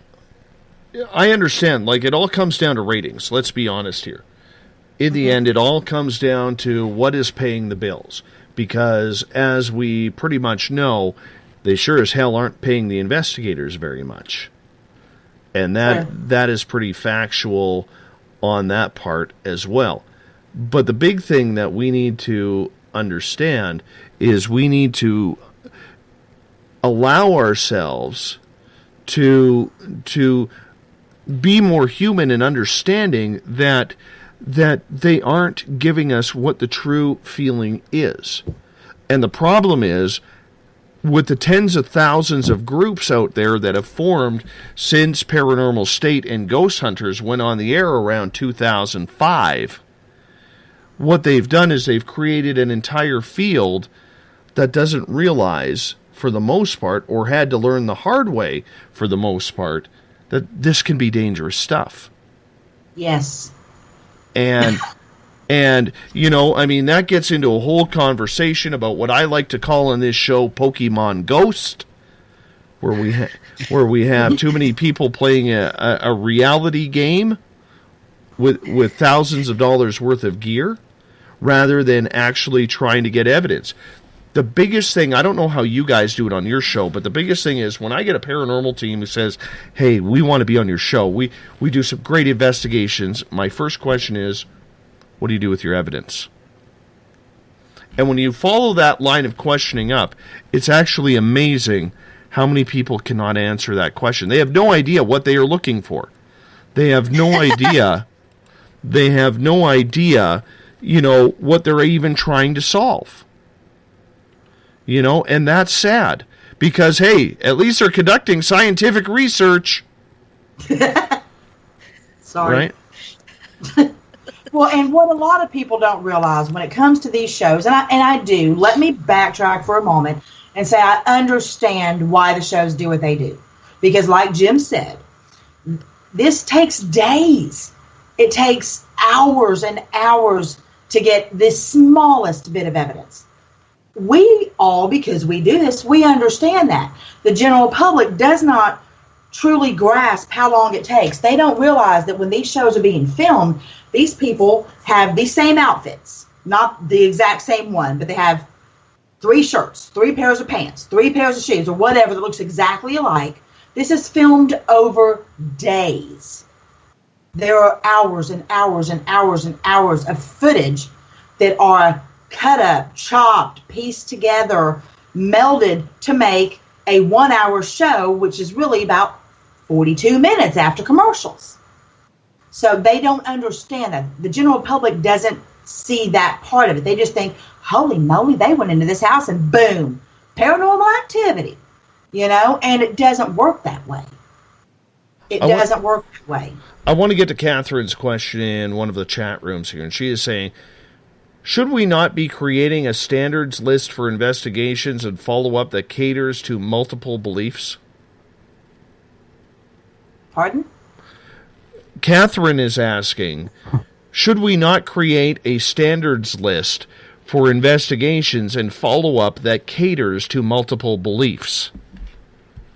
I'll jump on here. I actually had started creating paranormal standards at one point, and they were so generic that it was making my skin crawl for even thinking about doing it. And most of the investigators I talked to about it said, you can't be ramming your standards down our throats, so we don't want to even talk about it. And I'm talking about things like cleaning your camera before you take pictures. Wow. Simple, generic things that shouldn't be objective to by anybody. But the blowback was so bad that I think I got 10 of them done, and they're probably still on YouTube. And after that, I said, you know what? I'm just going to leave those sit for a while. And that's where they went. So those are just generic. Like, I think that when she's asking about the beliefs, I guess, like religious beliefs, is that what she means? Any type of belief. Any type of belief.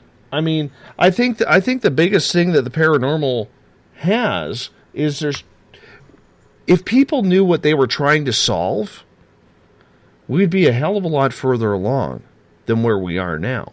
And I think we can all agree there are some brilliant, brilliant people in this field. Whether it's technologically, whether it's intuitively, whether it's just using their 5 God-given senses to figure out what's going on. And yet we have people running around saying, they're more worried about this word that does not legally exist, which is debunking. And I hate that word. Oh, I hate that word. It doesn't even roll off the tongue nicely, But, it sounds dirty, don't it? You shouldn't say that in front of me that you don't like that. I'm going to use it now. Well, I'm just kidding, Dave. Of course, you're that girl. That's what I'll get the lip blade to punish you later for. Oh my stars! Oh no. Jim, I would be very interested, Jim, if you could point me in the direction of that YouTube video. I completely agree with you that there should be a set of standards, and it doesn't have anything to do with a person's personal beliefs, be it religious or otherwise. It's simple common sense, and we forget that common sense is not very common. It's like you said, clean the lens of your camera. Don't smoke while you're investigating, because said smoke can be misconstrued as something else in a photograph. Those simple little things. Yeah, I was just trying to tighten in the reins a little bit. Let's just all agree on these basic principles, and then we can work towards more scientific ideas and concepts eventually. But at first we got to kind of say, okay, we're all playing on the same field. We're all going to take multiple pictures. Just all these simple things that we all say that we're going to do, but when somebody actually says that we're going to do it, they go, "What? Why are we talking about this? That's not what we want. We want to do it our way. Our way is better than your way, so just shut up." Well, they forget that one beautiful thing. They don't actually have to participate in the conversation if they disagree. And that's what fascinates me beyond belief, is people assume that just because they disagree with you, that they can just hop on there and just tear you to bits. There is something called ignoring. If you don't like what Mr. Jim Mallard's saying, you don't have to comment. You don't have to participate. But I, for one, think it's a brilliant idea. I think it's a great idea. I think there should be standards. It's something very simple, and it would hold everybody in line, at least those that participate. We are actually in the process. We were having this discussion last night behind the scenes, because that's what we do in the middle of the night, is myself, Eric Markham, and Eric Thiemer, or Everett Thiemer, and usually a couple other people sometimes will get together and try and come up with, okay, what can we try next? And one of the things that we're going to try, and hey, we may fall flat on our face, but come up with a specialized spaced out radio rule book. And any team that has an investigation under our banner would have to register it with us. They would have to do a bunch of different things in order to prove that they are working an investigation the right way. But there's so many things you have to set up, like what are you trying to solve? For instance, what Everett believes or Eric believes is different from what I believe. I want to see some of these brilliant minds tell me what life is like after death. Yeah.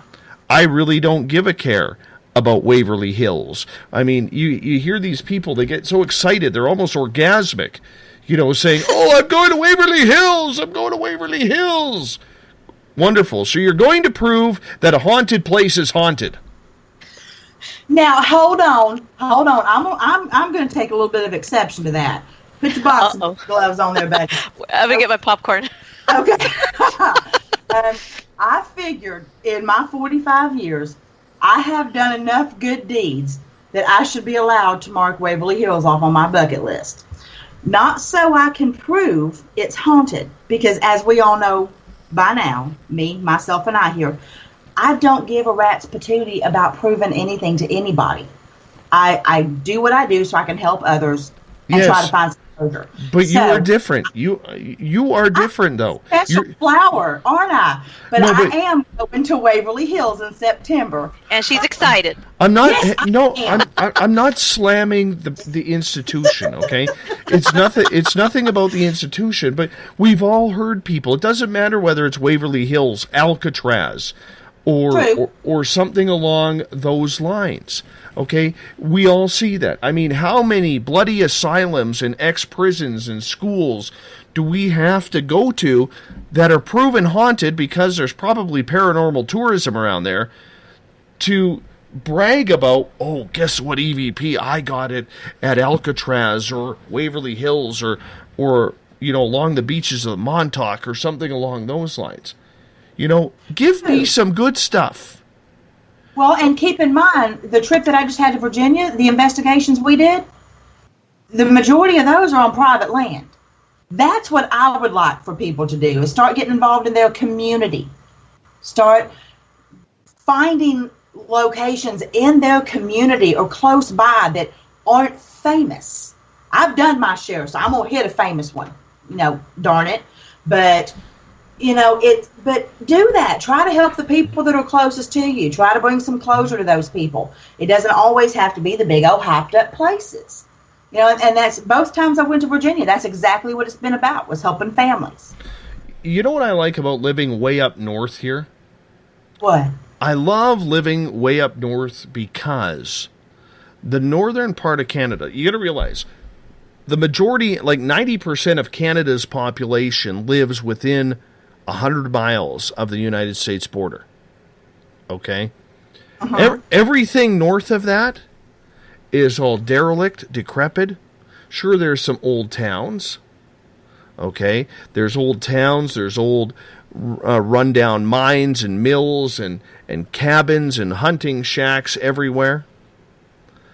And you wouldn't believe how much virgin territory there is up here for the paranormal. That's what excites me. I want some old gold miner to tell me the story about how he was murdered. I want to learn. Absolutely. That's what I want.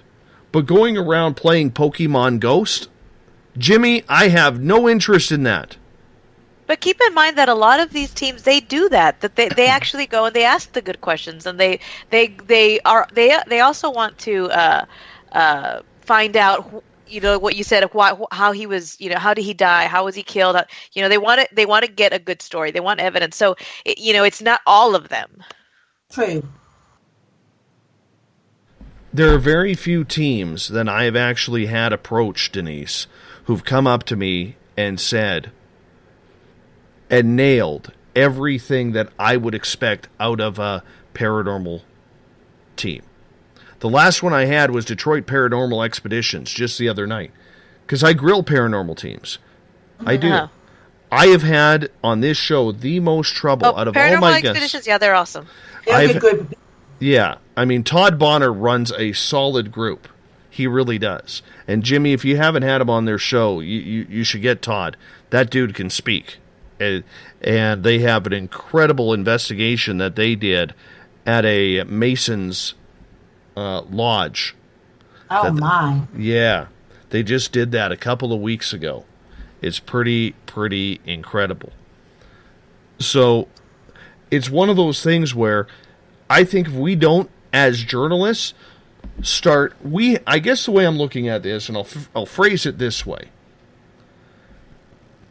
We as journalists have the ability to, in a way, clean up these paranormal teams and these paranormal groups because of the power we have sitting on this side of the microphone. We have that ability to call BS on them. Are we doing that enough then?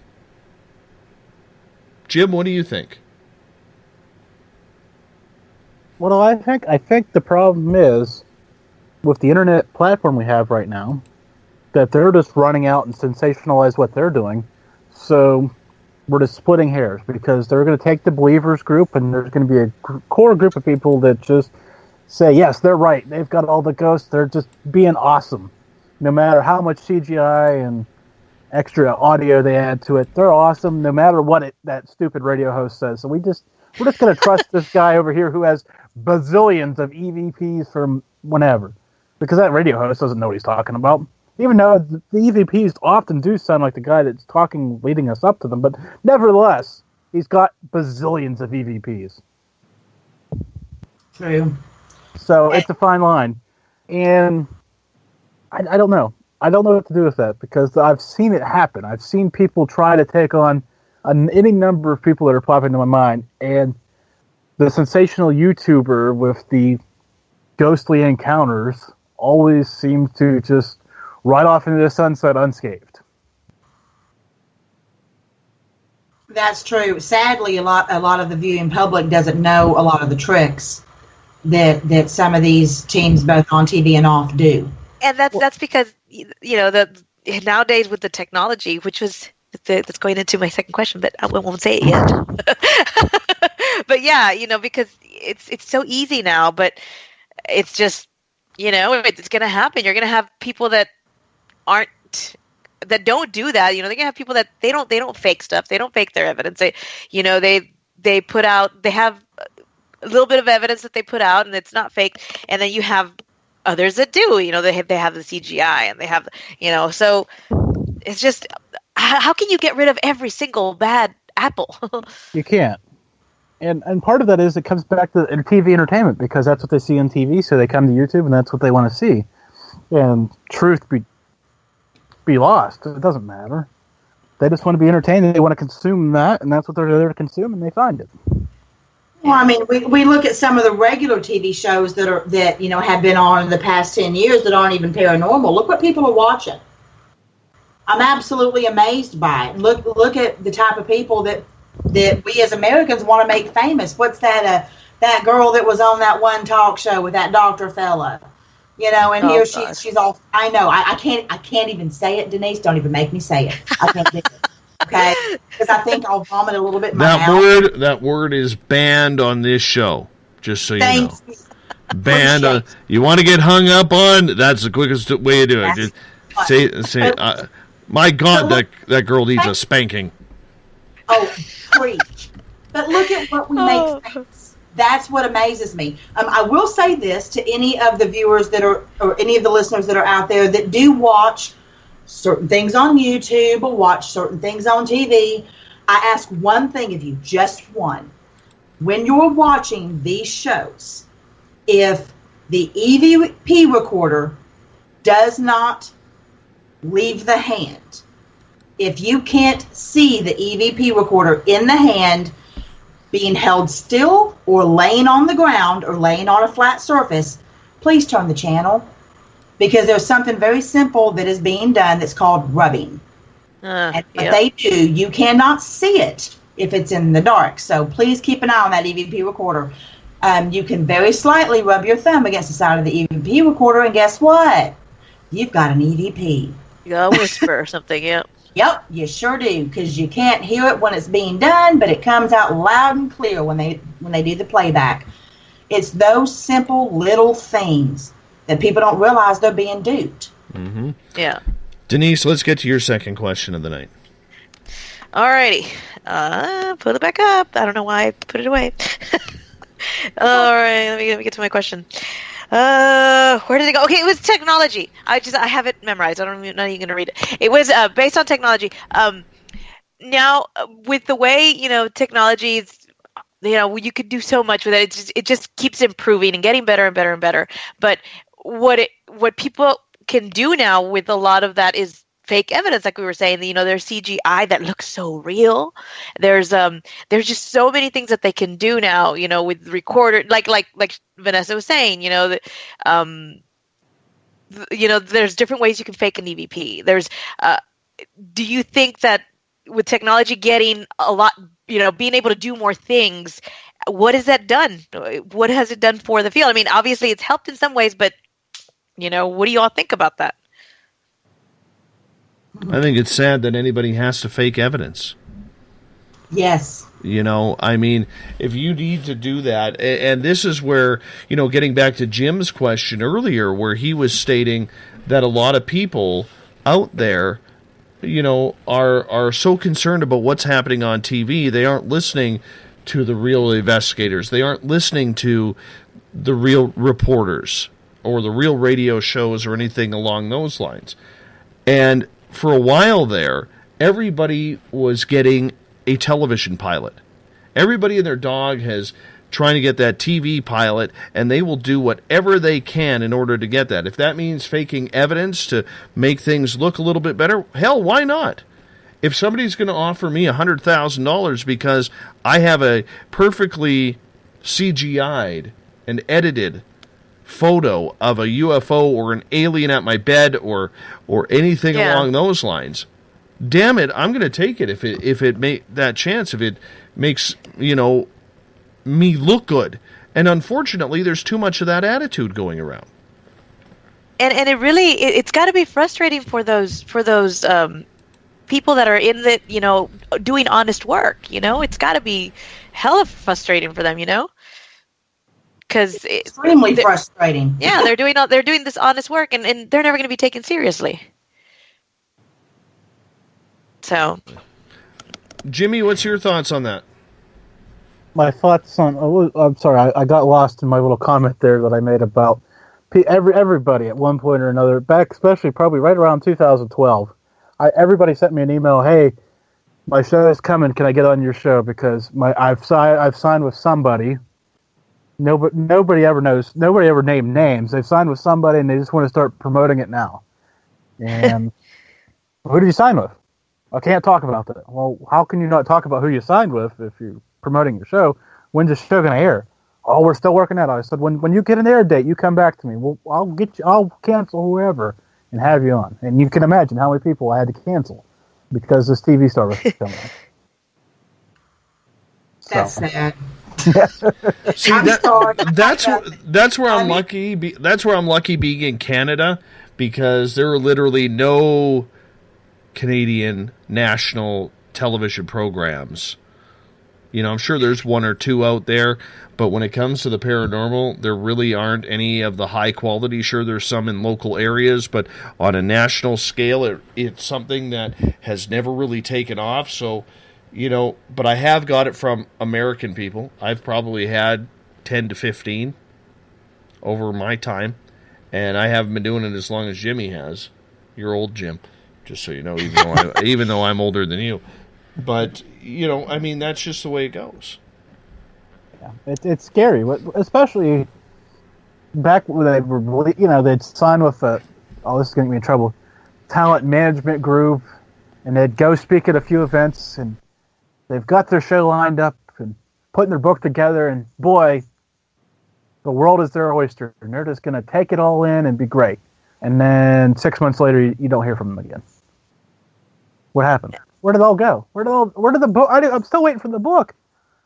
You had one experience you're going to write a big book about, but nevertheless, I'm still waiting for the book. I mean, you could have wrote the book, and you could have. Sometimes people just worry me a little bit about what their end game is. You were talking about what they're looking for. Well, what are you looking for in those cases? And what are they looking for? That's the big one. Yeah. Get rich quick, fame, all kinds of crap. That really honestly is the name of the game lately. I can't even tell you how many, you talk about technology and with everything that can be done. I can't even tell you how many pictures I get sent on a daily basis asking me, what do you think about this? Yes. What do you think about this? And I'm like, you know what? Unless I was there and I actually took the picture or saw you take it, I'm going to call it crap. Because I can go on my phone right now, and it's not even my good one. It's not even my Note 5 that was amazing. I can go on my little piece of crap Samsung J3 or whatever it is, and I can come up with the best ghost picture you have ever seen, ever, from an app.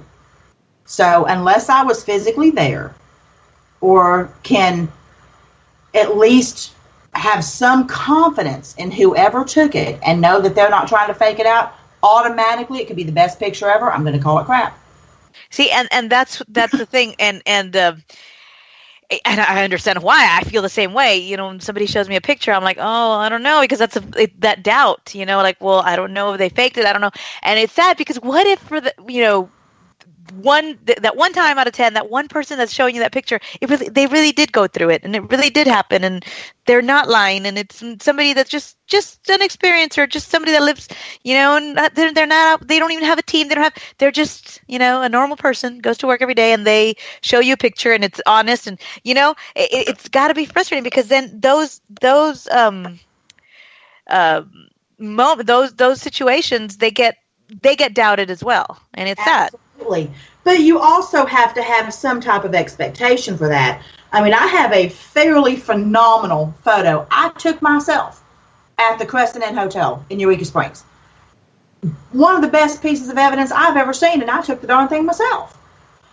But I fully expect when I put that out in public for people to view, I fully expect 98% of the people to think it's fake. My feelings aren't hurt. I strongly encourage the skepticism because it keeps us humble. It keeps us honest, hopefully, and it keeps people on their toes. Unfortunately, they're not questioning the right people. Therein lies the problem.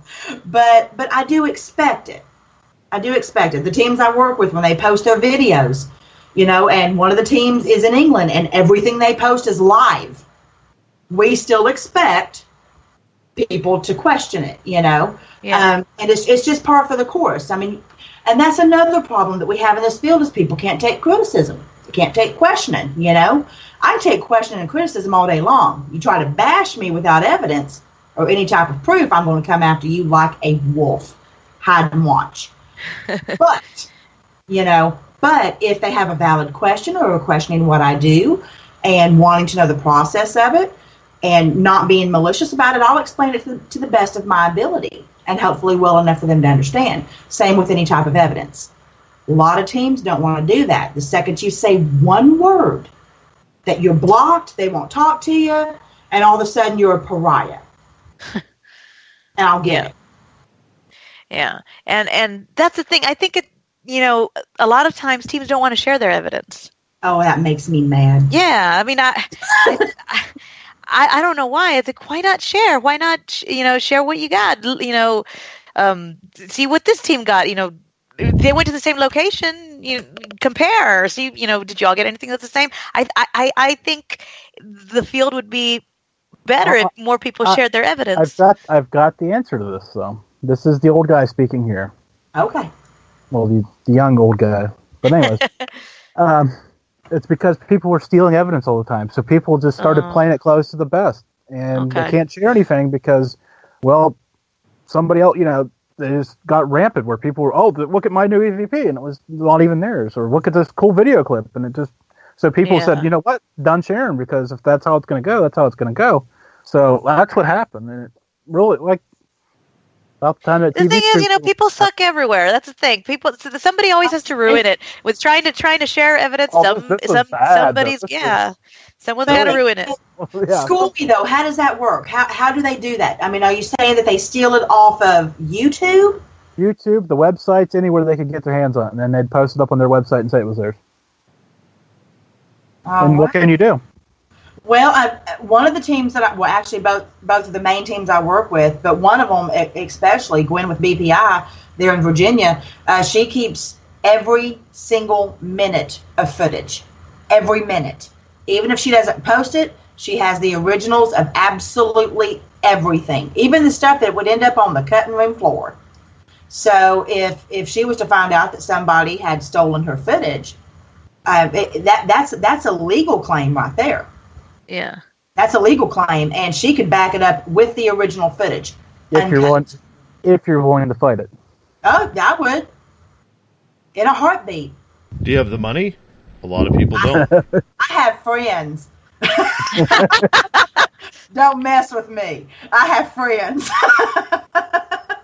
But the thing is, you can't not fight it, because you're basically saying, okay, I want to put my stuff out there. I want people to see it. I want a conversation started.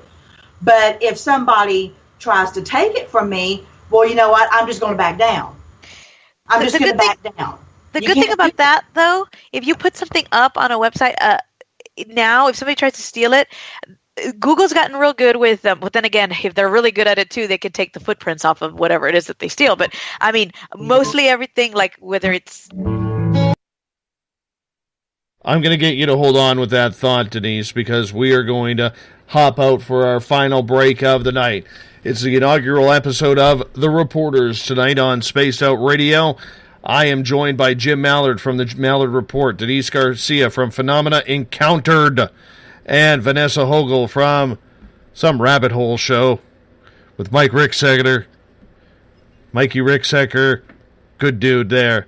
The Edge of the Rabbit Hole with Vanessa Hogel and Mike Ricksecker. You can find that at spacedoutradio.com as well when they are broadcasting. More of the panel's questions, your questions, and everything leading up to it. We will be back right after this.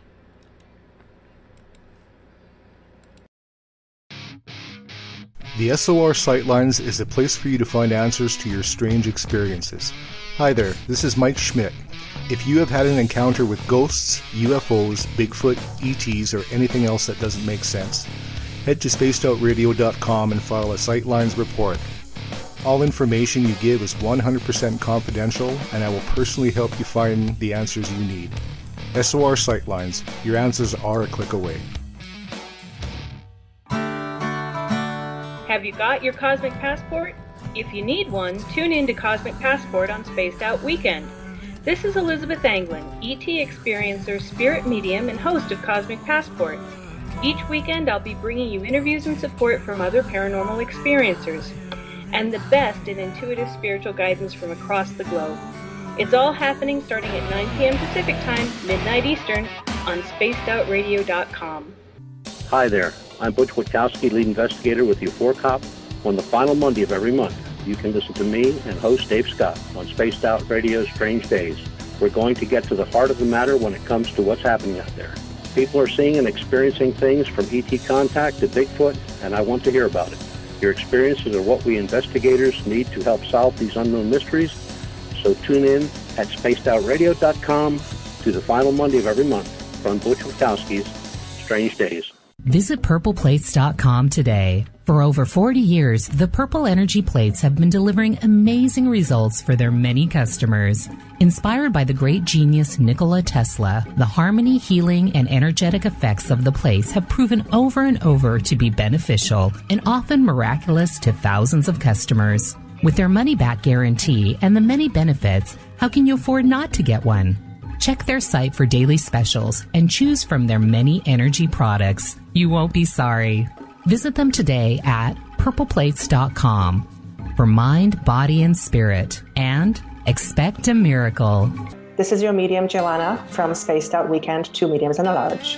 I would love it if you would come and join us with host James Tyson every other Sunday on Spaced Out Weekend. Together, we will take your calls and your questions live. Our goal is to provide you with a positive outlook on deep questions that you may have. Questions regarding love, relationships, money, or whatever else is on your mind. Come and check us out at spacedoutradio.com. This is Eric Markham, news editor for the Spaced Out Radio's The Encounter Online. We have put together a great team of writers and journalists from all over the world to bring you top-quality paranormal stories, from alien encounters to the latest conspiracies. You won't find any of that fake news here. True stories and top-notch reporting as we look to bring these experiences to the mainstream. The Encounter Online, only at spacedoutradio.com. Patrolling the Pacific Northwest, we are always on the lookout for the strange and unassuming stories that real people are experiencing. Hi, I'm Vincent Zunza from Pacific North Weird. Me and Alexandra Sullivan have teamed to bring to you those odd stories that never seem to make it into the mainstream. Stories so weird that will leave you scratching your head wondering, is this real? It's as real as it gets with Pacific North Weird. You can watch our videos right here at spacedoutradio.com. Become more intimate and interactive with Spaced Out Radio. Join our Space Travelers Club with your new membership. For $5 a month, we'll provide you with special access to the website, monthly prize draws from books to psychic readings, along with monthly newsletter, private interviews, and more. Sign up today to be part of Spaced Out Radio's experience. Looking for a place to advertise at a very reasonable cost? Look no further than Spaced Out Radio. SpacedOutRadio.com has an advertising tab that you can click to check out our daily, weekly, and monthly packages to play on the radio, or our website including social media. From commercial spots to banners, we have it all. Check out our competitive pricing today. Don't have time to listen to Spaced Out Radio live? Wherever you are, the car, the office, the shower, or even if you're traveling, we're right here for you. Each Spaced Out Radio show can be found on iTunes, TuneIn, and on our YouTube channel, Spaced Out Radio Show. It's the perfect way for you to catch up on our shows. For more information, just head over to our website, spacedoutradio.com, and tune in to us today.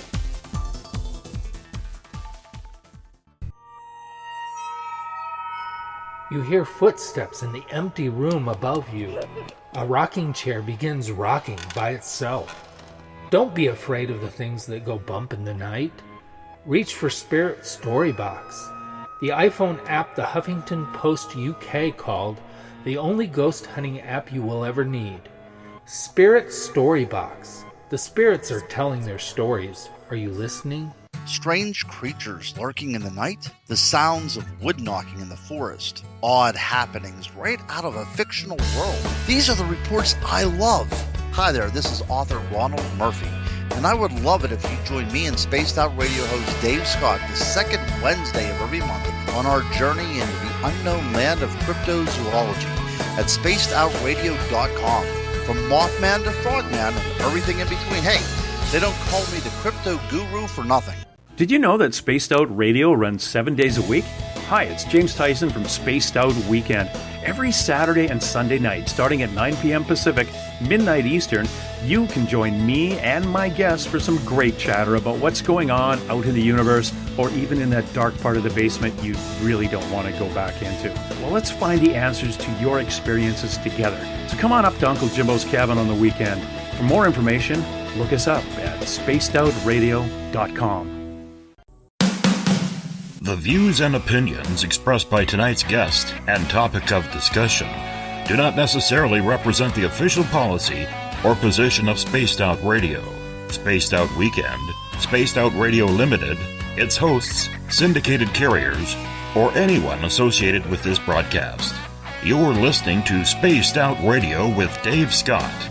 Follow Dave on Twitter at Spaced Out Radio and hashtag Spaced Out Radio, and on Facebook, Spaced Out Radio Show. Now, back to the program. Welcome back to the third and final hour of Spaced Out Radio. Tonight, I am your host, Dave Scott. Tomorrow night on the show, Ian Holt is going to join us. Dracula author, horror aficionado, and movie producer. His new movie, a thriller coming out with Mickey Rourke playing the lead. It's going to be a good one. We're going to get into that tomorrow night with Ian and all things paranormal, starting at 9 p.m. Pacific, midnight Eastern time at spacedoutradio.com. We want to welcome in our terrestrial stations picking us up tonight. WQEE 99 Rock the Key down in Noonan, Georgia, the home of The Walking Dead. Glad to be your nighttime entertainment. We're also live on the United Public Radio Network on 107.7 FM in New Orleans and over 160 countries around the world. We want to send a shout out to our friends in Las Vegas listening in on Renegade Talk Radio. And if you're listening in on Revolution Radio, remember the Double R Machine is a donation station financed by you, the valued listener. Head on over to freedomslips.com and donate today. Bill Cardwell has set the password for tonight in the SOR Space Travelers Club. Cuomo Dakun Quiz. Or is it Quiz? Cuomo Dakun Quiz is your password. Make sure you use it wisely, Space Travelers, because if you're in my shoes, this is not starting off as a good week for the password. And Bill, our listeners are laughing because of you. Thank you so much. I appreciate that. Hey, if you want to follow us on social media, you can do so on Twitter at Spaced Out Radio. You can use the hashtag Spaced Out Radio to chat with me live during the show as well. You can also give our Facebook page a like, Spaced Out Radio Show. Tune us in on TuneIn. Download our show on iTunes. We're also on RadioGuide.fm, TalkStream Live, and Stitcher. And our website is SpacedOutRadio.com, where we have a plethora of features for you, including joining the SOR Space Travelers Club for $5 a month. And if you head on over to Patreon.com, that's Patreon.com, you can become a Spaced Out Radio patron for as low as $1 a month. So make sure you get that in as well. We would appreciate you doing that. The Reporters continues tonight, minus Jim Mallard. Poor guy has to get up early in the morning to get his kids ready for school, so he bowed out an hour early since the wife is not home right now. So we are still with Denise Garcia from Phenomena Encountered. And hello. And Vanessa Hogel from The Edge of the Rabbit Hole with Mike Ricksecker, as well, which can be found at spacedoutradio.com. Ladies, it's just us three now. Yep. The paranormal threesome has begun. It's like an Oreo. Oh my God. Exactly. Ooh, it's getting warm in here. Damn it. I think Dave's happy. Dave is always happy. Always happy. Start talking like this now. I'm going to talk in my quiet voice. Hello, everybody. Welcome to Space Out Radio. All right. Let us continue here before, Denise goes and finds the lip blade for a smooch there. He's probably already asleep. Vanessa, let's get to your second question of the night. Okay. Let's see here. All righty. How responsible is social media or media in general? How responsible are they in regards to the hype without substance when it comes to paranormal activity, be it ghosties or UFOs or Bigfoot? Well, normally I would say if it doesn't deal with Axl Rose, then I won't deal with it. No, but on a serious side, I strongly believe that social media plays an important part in what we are doing. Uh-huh. And let's face it, for a lot of us who even do these shows, we have absolutely zero budget when it comes to advertising, when it comes to getting our information out, and you rely so heavily on your listeners sharing the program, your team sharing the program. I don't know how you guys are with sharing, but I know with me, Facebook has absolutely cut me right down. I used to be able to invite. I would create events for every show. When I first started creating events, I could invite up to 1,000 people. Now they have me down. Yeah. Now I'm down to 50. Yeah, I can't invite more than 50. Wow. And it upsets me. Yeah. I don't know why I can only do 50. Yeah. Well, I guess their thinking is you're spamming people, right? So yeah. I mean, it's very understandable why they're doing it. But I mean, when you have zero budget, you need to be able to create some sort of interest. Yeah. And if you can't use social media, you're screwed. But it's, of course, a money-making effort, and we can get into that at another time. But when it comes to it, I really, really believe that everybody is using social media for pretty much the right purpose, and that is getting the message out. But when it comes down to it, are we using it to our advantage in order to get the proper information out?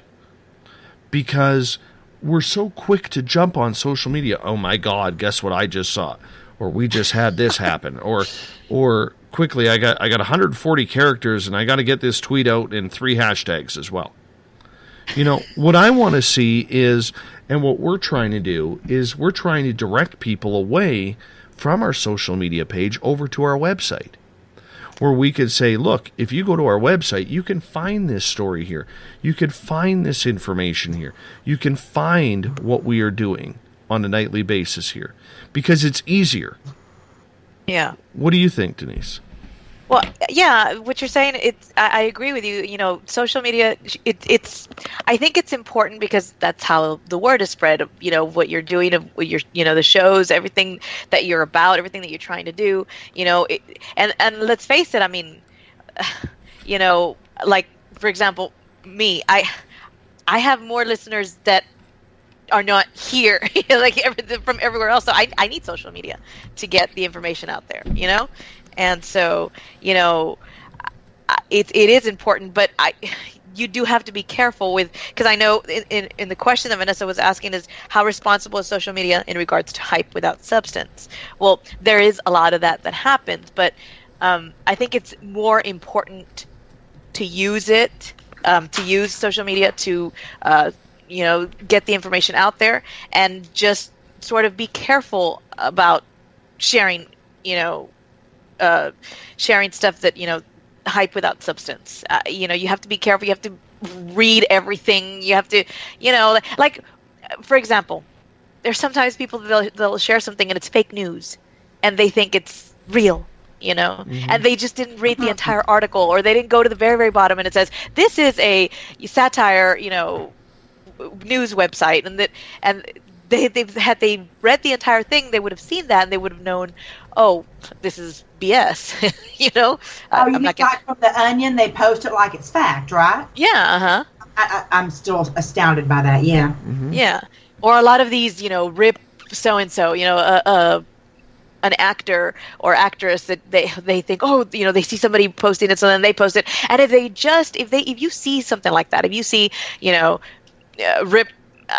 Whoever, you know, just go to Google, put their name in, you know, find out before you share it. You know, it's just, I think a lot of it, if people were more careful, but I think that it's more important to use it to get the information, because that's how you're going to get your information out there. How else? Well, no, you're absolutely correct. I mean, that's the purpose behind it. My point of the question is, there's so much of the hype out there from different whether it's regular news or paranormal news or whatever, you know, there's so much posting and just constant posting of this, that, and the other, and you know, or I'm doing this or I'm doing that, or this person's doing this or this person's doing that, but all you ever see are those posts, and I'm to the point now with so many people, I'm like, okay, well, you know, put up or shut up. You're filling up my feed. Yes. With all this crap of all this fantastic, you know, experiences that they're nowhere. Where are they at? Yeah, they're not. Yeah, they're just saying this happened, but they're not posting exactly. up the it's the hype without the substance. Give me the meat. I want the meat and bones. Give me the taters. I want the whole thing. If you're going to jam up my feed with that, I want to see what you're doing. Yeah. You know, and partly because I have faith in you. I have faith that you're actually going to hold up your end of the bargain. You know, that you're going to put up or shut up. You know, when I came back from Virginia, I was exhausted. I made a damn vlog. So because people were dependent on me to let them know what I had been doing because my signal was so bad while I was there. So they were the people that follow me, the people that consider themselves part of the little paranormal family. I mean, they wanted to know, and I had a responsibility. Yeah. If I'm going to put myself out there, I need to put myself out there. And that's what I'm talking about. That's the substance of it. Put that the whole thing out there, the whole plate. No, don't just toss out little amuse-bouches or appetizers or whatever and string people along. If you're going to use it properly. Yeah. Yeah, I agree with that. You know, you're going to use it the correct way, and don't just do it to hype something up that you're never going to actually follow through with. You know, but yeah, you know, and I think the only way to stop people from doing that is just, you know, and then you get into the whole drama thing. So that I just you know what, let them be. Yeah, it just I guess what frustrates me so much about it is it puts a stain on the entire field when you see so much of that, that it hurts us all, you know, and it shouldn't, because we shouldn't all be lumped into the same category, but it does. It does. And we already have a hard enough time as it is getting people to understand that we're truly serious about what we're doing. But that's what they see the majority of. It makes it more difficult. And I truly wish there was some way to stop that. I don't have an answer for it. If somebody does, by all means, please message me. It's an easy analogy. It's you know, people treat us in the paranormal as that beer league, that mixed beer league slow pitch player who shows up with all his ball gear on, baseball hat worn backwards, and thinks he's going to go to the show by rocking a line drive off the female third baseman. Yeah. I mean, that's exactly the way we're treated. We're treated like that guy. Nobody likes that. Nobody likes that guy. You know, and I'll tell you, and I've said this on the show recently, the biggest problem that we have in the paranormal industry is not that the mainstream will not take us seriously, not that science will not take us seriously, but the biggest problem we have in the paranormal industry is every single one of us ourselves. Yep. That's the biggest problem we have. Yeah. Because when we sit there and we go out and we talk about these topics and the bickering, the infighting, the drama that goes along with it because, oh, you're stealing that guy from my team, you can't do that, or you can't investigate here, we have a contract with those people. What contract do you have? All you have is an agreement on paper that can be shunned at any time. You know, there's all sorts of things that are going on because of the selfish stupidity that happens in this field on a daily basis, if not a minute-by-minute basis. That is no wonder the mainstream doesn't take us seriously. I don't blame them. I don't blame them at all. If I was an outsider, I wouldn't do it. I know my fellow journalism friends, even though they know I'm credible, they think it's a joke what I do. A lot of them think it's cool because deep down they actually really enjoy these topics. Uh-huh. But ask them point blank, would you think this should be on the mainstream? Absolutely not. Keep it online. Keep it in the fringe. Right? Yeah. So we shoot ourselves in the foot because the 90% of the people in this field who don't have an education in broadcasting, they don't have an education in media, they don't have an education in science, they don't have an education in anything that would constitute a proper investigation. Now, some of this stuff could be self-taught. Hey, if you don't have a bachelor's degree in science, but you absolutely love science and you play by the rules, I got your back on that. As a media guy, I got your back on that. Because you're trying to do it the right way. But when we continue to shoot ourselves in the foot using opinion as theory, fake news, fear-mongering, everything that goes along with us, we're the butt end of our own joke. Yeah. Oh, like those lovely people that throw around the word expert. Yeah. That's a fly in the ointment for me. I'm not a fan, and that's the quickest way to get me to block you. Dave doesn't like that either, right, Dave? Oh, you know what? I don't mind. I don't mind the word expert as much as I can't stand people in this field, like I said earlier, using the word science, using opinion as fact. That really hurts. That really hurts what we do. And they don't understand how bad they really are for our own field. It's terrible. And you know what? I've made a promise to my audience a couple weeks ago. I'm going to start calling people out. I have to. I'm not doing my job as a journalist by not calling them out. And if they want to hang up, that's what I have to. That's what I have to take. That's a chance I have to take. Right? Because I know my own personal Bigfoot experience is different from what a lot of people believe. And I'm okay with that. But don't try and tell me that I didn't see what I saw because you don't believe in it. Yeah. I have an issue with that. I really do. Let's get to my third question of the night. My third question is this, ladies.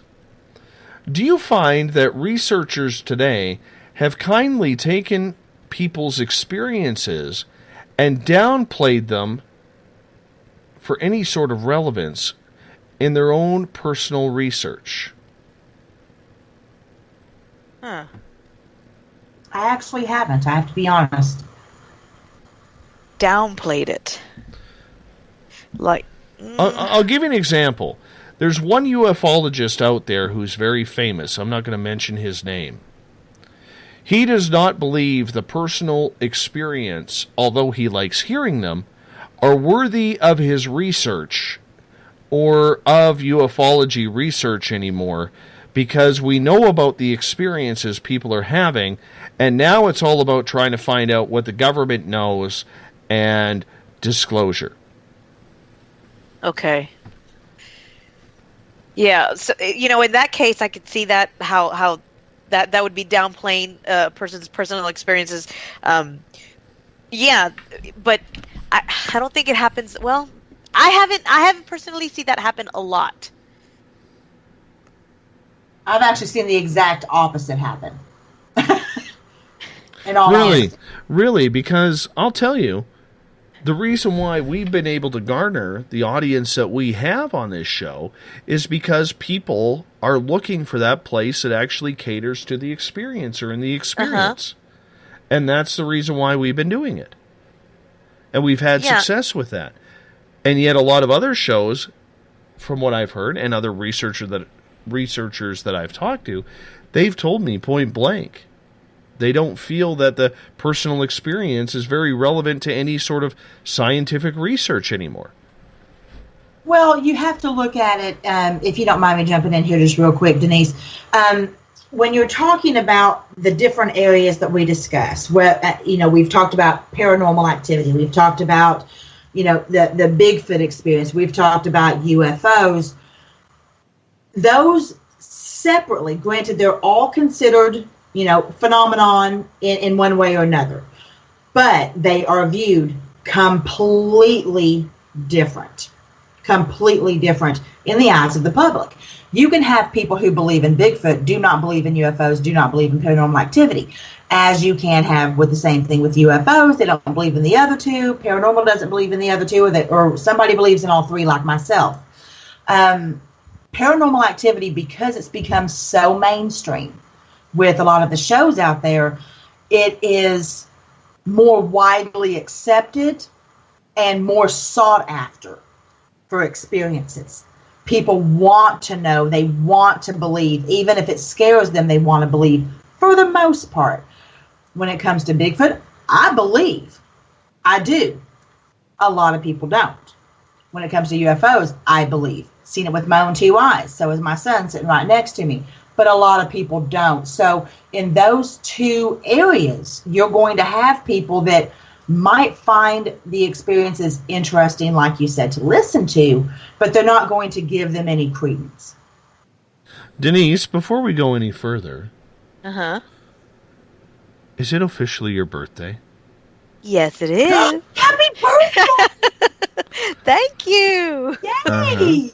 It's my birthday. Happy wow. birthday. Thank Happy you, birthday. Dave. Well, I'm going to thank Skype for that because all of a sudden it popped up that it's your birthday today. So happy birthday to you. Thank you. And from all of us at Spaced Out Radio, thank you for starting your birthday with us. So I think it's only appropriate that we're one of the first ones to wish you a giant happy birthday. And I hope the lip blade treats you well, and in more ways than one. And you know, I hope you have the best day ever. So there you go. You know what's awesome about this though? Mm-hmm. Is that okay? You know, next year on our anniversary show, it's going to be my birthday again. It's always going to be my birthday on the anniversary shows. Oh, maybe. That's awesome. Yeah. Maybe. So it'll be a double times. celebration. Yay, me! Before we go any further, since we're kind of off topic with this, I have to tell you, Mrs. SOR and I, every Sunday night we have a date night. Uh-huh. And last night we went over to our friend Corey's house. And it was a beautiful, clear night, and we just sat around, hung out in their hot tub for a while. And we were up looking at the stars, looking for UFOs, and to see if we could see anything anomalous in the sky, because we're kind of connected that way. And all night, you know when you just get that feeling that something is around? All night I had been thinking and feeling there's a black triangle out there somewhere. There's a black triangle. I can feel it. Where are you? And I'm putting my energy on it. Where are you? I know you're here. And like, I'm literally, the energy was so strong. Here I am in a 105-degree hot tub, and I'm getting goosebump chills. That's how powerful it was. And didn't see it. 10 minutes before we were going to leave, literally getting ready to stand up and leave and get out of the hot tub, she says, "What's that up there?" And we looked southwest, and there were 3 orbs of light flying together. And the cool part about it was, as we're watching this, the front orb, to make the triangle, the front point, leaves the formation. He takes off southeast. The other 2 continued on, oh goodness, quite a while until they got to the handle of the Big Dipper. And they stopped. And they met up with another orb there, and they just sat there for the rest of the night until we left. Don't know where. How cool is that? That's awesome. That's pretty stinking cool. That's awesome. That was good. And the funny part about it is, like an hour earlier, I was telling Corey about how Jolene and I had actually seen UFOs like flying in formation at, when we lived down in the Fraser Valley of British Columbia. But that was the first time I'd seen it up here. That was really cool. I was happy about that one. I clapped. I'm not going to lie. I clapped. I could so picture you doing that. Mm-hmm. Being so excited you were clapping.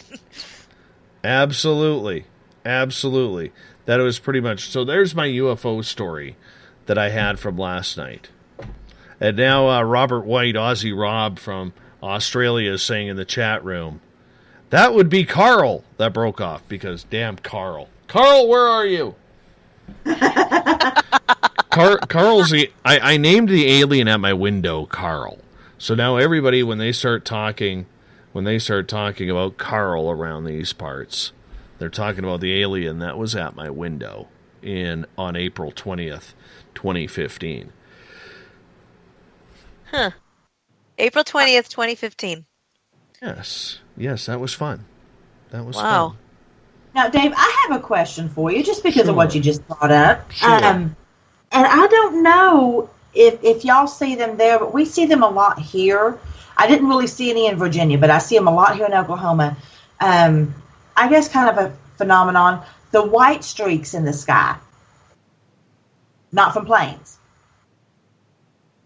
Like They're you- all... Are you the talking chemtrails? the chemtrails? Is that what that is? Yeah, those that's, yeah. What is that from? Well, that's from the airliners spraying us. No, there's never any planes, ever. No, well, you won't see them because the thing is, the chemtrails they'll last. They last in the sky for the longest time. That's how you know it's not a regular contrail, because the contrail will dissipate as the airplane is going, and you see the contrail dissipating behind the airplane. But the chemtrail stays, and eventually, after hours and hours and hours, the chemtrail starts to expand, and then you get that different looking sort of cloud. Mm-hmm. My son was asking me about it because we didn't see any in Virginia. Any. Not one, and we were there for 5 days. But where I live, there's dozens of them every day. See, and it was just... And where I live in the middle of nowhere, we get maybe one a month. Wow. No, down here we get a lot of them every day. Admittedly, I know nothing about them, and I was really curious. But I don't know. Yeah. Weird. Yeah, down here in South Texas we get a lot every day, and the skies are always just full. It's sad. Denise, let's get to your final question of the night. My final question of the night. Okay, here we go. It was about mental, and it's a two-part question. Okay, it's a two-part question. So it's kind of long, and here goes. It's a topic is mental health. Okay. Part one. Part one. Do you think that it's possible that the study or research of this field, the paranormal, with all the different topics that are under the paranormal, you got ghosts, Bigfoot, cryptids, everything that's paranormal. So do you think that with the study and research of this, this field, you think it could cause someone to begin showing signs of some sort of mental health issue, when they reach that point of knowing or finding out too much, it's just too much information, and they start to stress about it? Do you think that's possible? That's the first part of that question. And then part two, going into schizophrenia. And the reason why I thought about this, because I was watching a show about this the other day, and this question came up, and I wanted to know what you guys thought about it. Schizophrenia. When people are diagnosed with this, do you think it's that sometimes it could be a misdiagnosis and it could be caused by something else? And what about other mental disorders? You want to go first, Dave, or me? Yeah, I can take this one. What I tend to believe is I think there's a lot of people here in this field that are misdiagnosed. And I'll tell you a story about that. My daughter has seen dead people her entire life. Okay. Literally since she was about 18 years old or 18 months old. And she suffers from depression and anxiety heavily. And I was having a phone conversation with her school counselor one day.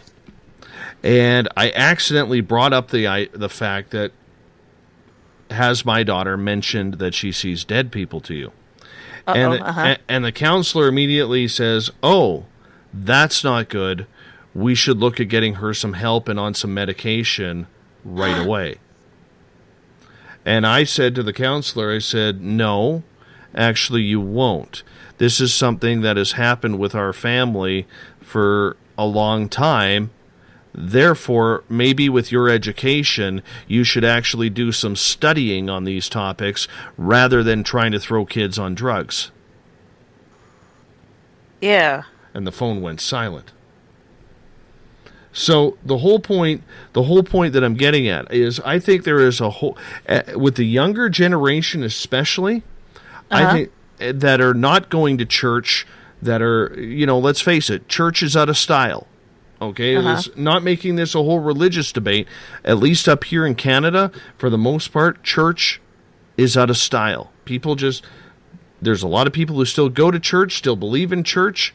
Okay, but the most part, Canada is turning into a very, very agnostic country. And when we take the religious side out of it and we start having our own spirituality and investigating our own spirituality, I think kids literally are trying to find their own spirituality, and because they don't have the blocks of religion, they don't have the blocks of other things, and they're more of a free mind, I think they're seeing more. And that might be a reason why we have more depression, more anxiety, more cases of schizophrenia, and let's throw Ritalin in the kid, even though the child does see dead people, or does see portals, or does see auras, or is an alien abductee. And I think that's a big part of it. I went off on a tangent. I apologize there. No, that's okay, but I think we lost Denise. Oh, did we lose Denise? Did she get all excited? Did she get all excited and leave us? She didn't say anything. I think we just lost it. Well, let's bring Denise back in here, because she's probably going to... Do you want to comment on that while I bring her back? Absolutely. And I agree with you. Not so much on... My internet went out. Yeah, that's what we were just talking about. That I do agree. I do agree with you, Dave. That because religion has been taken out of the equation for the most part, and people are trying to find their own spirituality, that they're opening up themselves more and able to have more experiences, and they can become misdiagnosed.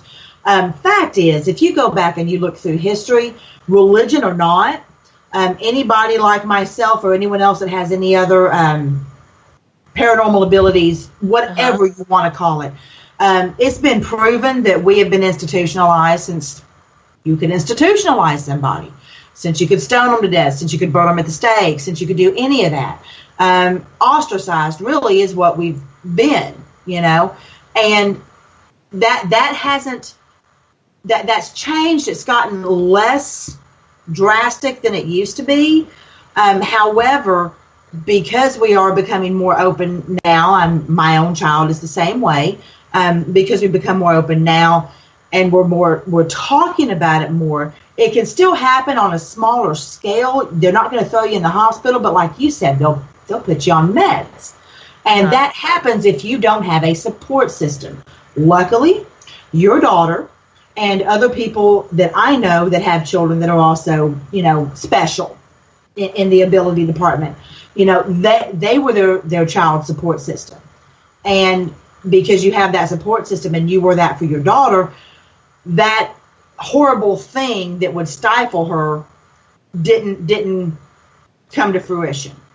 So that's a beautiful thing, and that's so wonderful that you believed in her and understood what she was going through enough to put a stop on that, to stop it in its tracks.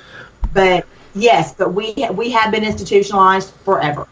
But to get to Denise's second part of her question about, I also believe in the same breath that there are people in this field who want to have that experience so bad, or want to or they're holding on to any grasp whatsoever that they are having an experience even when they're not, because maybe they are mentally ill and this is their way of deflecting it, or this is their way of covering it up, or something along those lines. I think that's dangerous too, because and you would be 100% correct.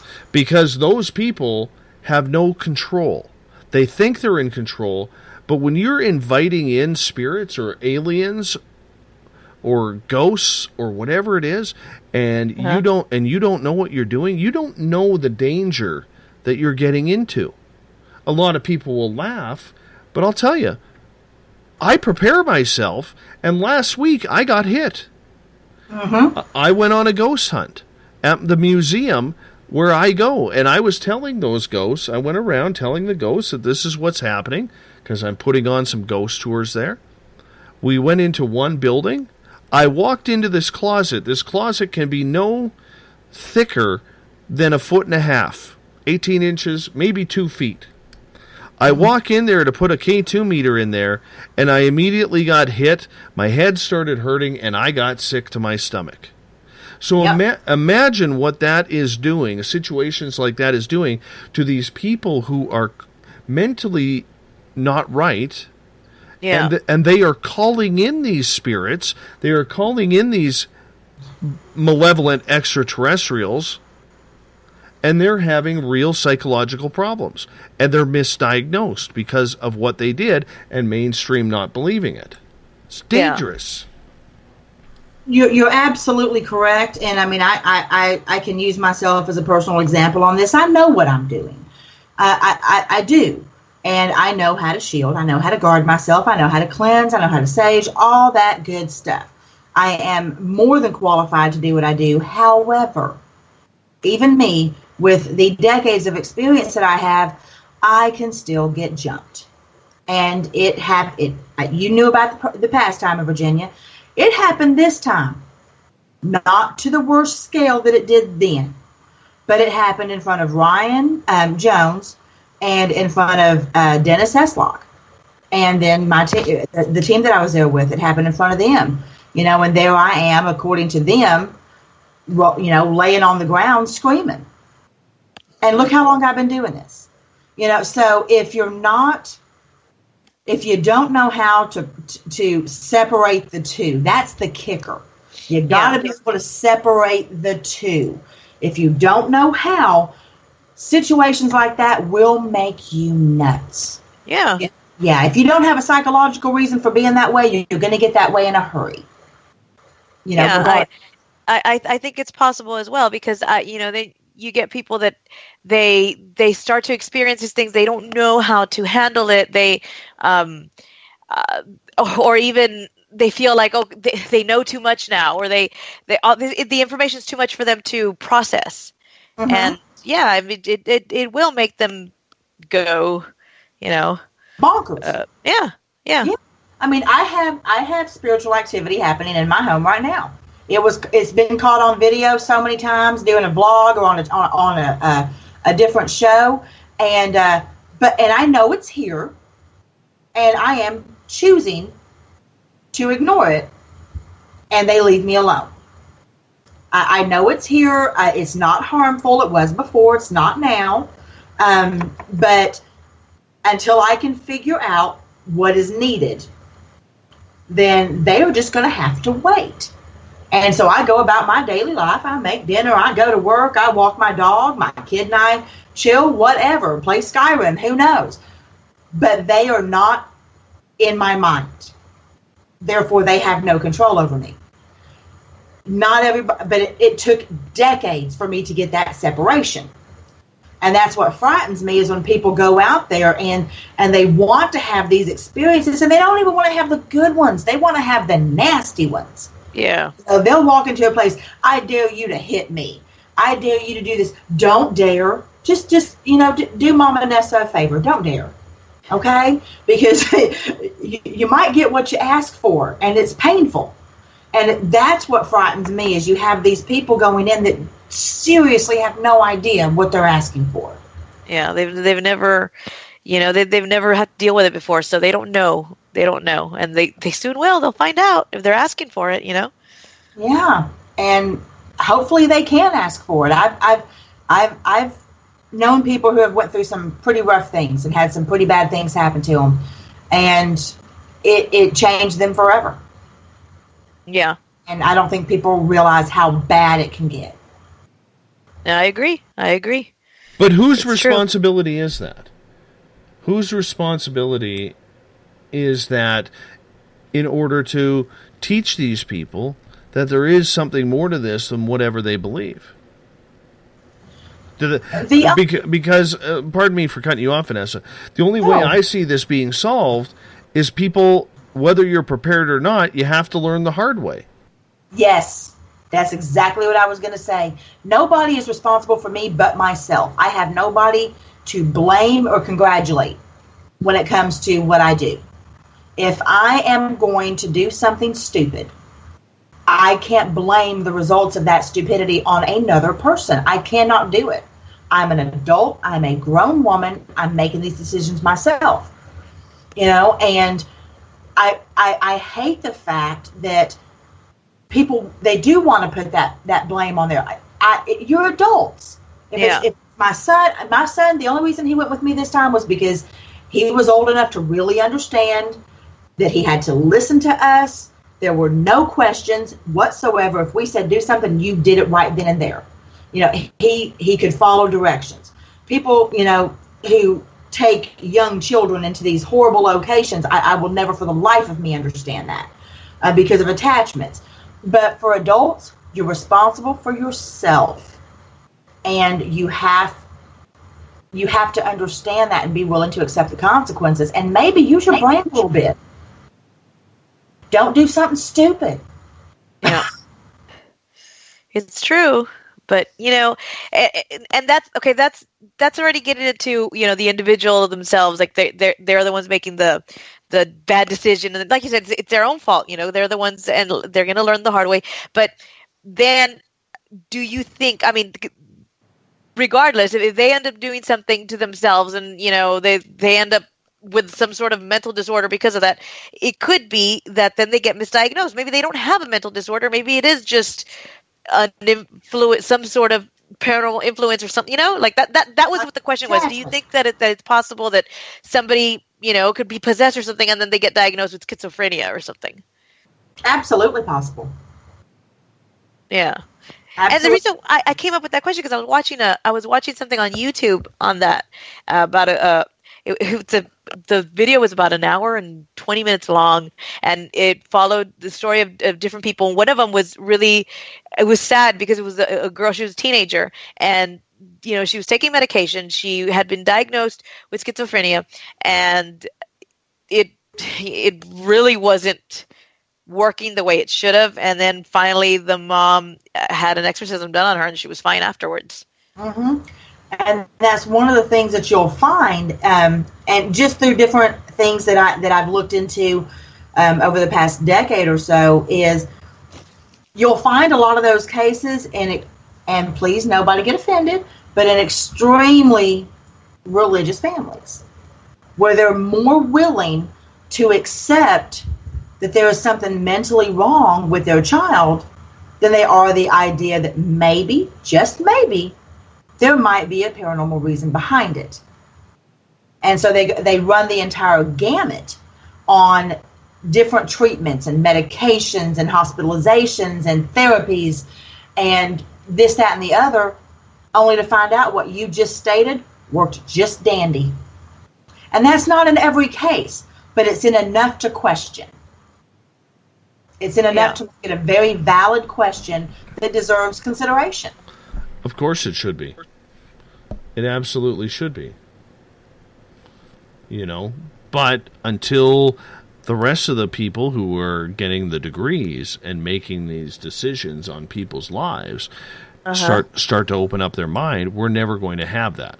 It's the same thing. You could say the same thing about paranormal unity and all that crap that goes along with that. Right? So I still pray for that. I can't help it. I'm a sucker. Well, it would be great, but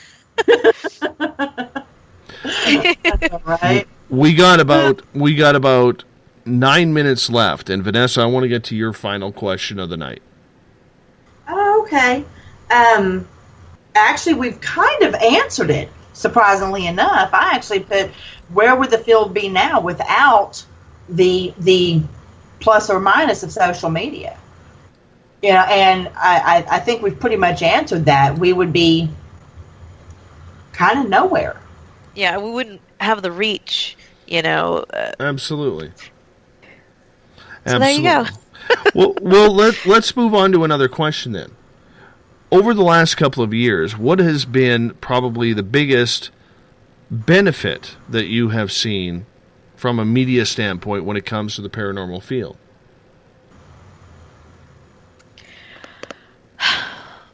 The biggest advantage? Or benefit? Biggest idea? Brightest information that you've seen? Huh.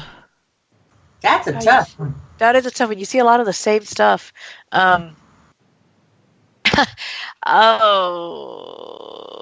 Brightest information. Well, you see, I'm thinking just what I see on social media. I'll tell you something that I've seen. Go ahead. I'll give you an easy example. I'll set you up here.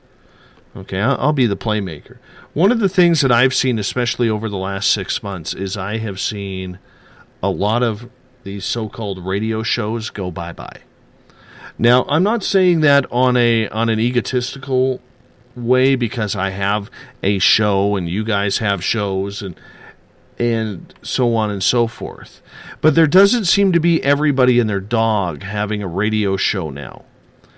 And I think that's good, because I thought the online radio station or YouTube channel stations was getting a little bit out of hand, where everybody and their dog had one. And I think what that's doing is I strongly believe that is going to turn a lot of people's directions back to where it should be, where it's quality over quantity. Your thoughts? Yeah. See, and real quick before I add to that, see, I was thinking, what's the positive thing? And you're thinking, no more shows, which is a positive thing, but like not. No, I don't want to take it that way, because there's some great people doing great work out there. Yeah. Okay, but like I said in my recent blog, just because I drive, I'm not a professional race car driver. Yeah. Just because I play hockey doesn't mean that I'm a pro. Just because I cook dinner, I'm not an executive chef. Uh-huh. And it's the same way with journalism. Okay? That's like me walking into your classroom because you're a teacher. You've got your degree in education. Okay? That's like me walking into a classroom and saying, I feel like doing this today and trying it out. I got some good ideas to motivate students. I should be a teacher. True. Okay. Yeah, a lot of people try to do, but that's another show. but that's what I'm saying about radio. Okay? There's two ways that I look at this. You can create good radio, which I believe this panel does. That's why you're here. Or you can play radio. Play radio. Well, go ahead. To build on what you said, and I understand that you didn't want that taken, a negative way, saying, "Ha, you're all gone now." I was just playing with him. He knows that. I know, right? But I do see where you're going with that, and I'm going to build on that. There are definitely less shows, or they're starting to weed themselves out. The benefit that I see from the ones that are sticking around is they seem to be taking the entire concept more seriously and are holding their guest accountable. And it's putting some responsibility where it needs to be. If you're going to say you're going to have a radio show or a YouTube show, it needs to be done professionally. It needs to be appropriate. If you are going to have a paranormal team, whether it's ghosts, Bigfoot, or UFOs, you need to conduct yourself in the same fashion and be prepared to be called to the carpet if you choose to go publicly with it. And so now that seems to be being done more, I think that's a benefit to the community. That is by far one of the best benefits to the community, because it isn't just about, hey, I'm going to get my mug on YouTube and I have to have a guest, so I'm going to take whatever I can scrounge up from the bottom of the barrel and hopefully people are going to watch it. People are becoming a little bit more conscious about what they put out there. So I do believe that that's a plus, and I'm thankful for it. Yeah. And, it's true. I guess, there used to be more shows, and you're right, there's not as many anymore. And, one thing I do want to say, because I know we've talked about this before, you and I, Dave, that you talk about, that you have people that can create good radio, and then you have people that play radio. Like, I mean, there's very few out there that actually, like you went to school for radio. I didn't. I'm not going to go say that I went, and I learned as I went, and I think, I learned as I went along. But I think one of the things that keeps me out there is that I'm just what people have told me. I'm not trying to, but that I have a pretty swell personality. I don't know. No, but here's the thing, Denise, you took the time to ask the right people the right questions. Yeah. How do I get this bigger? How do I get this better? How do I conduct an interview? How do I get guests? Yeah, you were one of them. I know. See, so I kind of sort of did that. Yeah, and so and I mean there was times when Dave, he would message me, hey, can I give you some advice? And I would take it. I'd be like, oh, thanks, and I would never get upset. I would take it as okay, well, if he's telling me this, I'm going to try it this way. But I think that it is going to get better in that because when a show when it lasts. It starts to build a following and stuff, and that I think that's what takes out the other shows.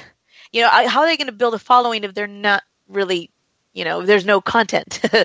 Most people are also not willing to put in the time it takes to get that following.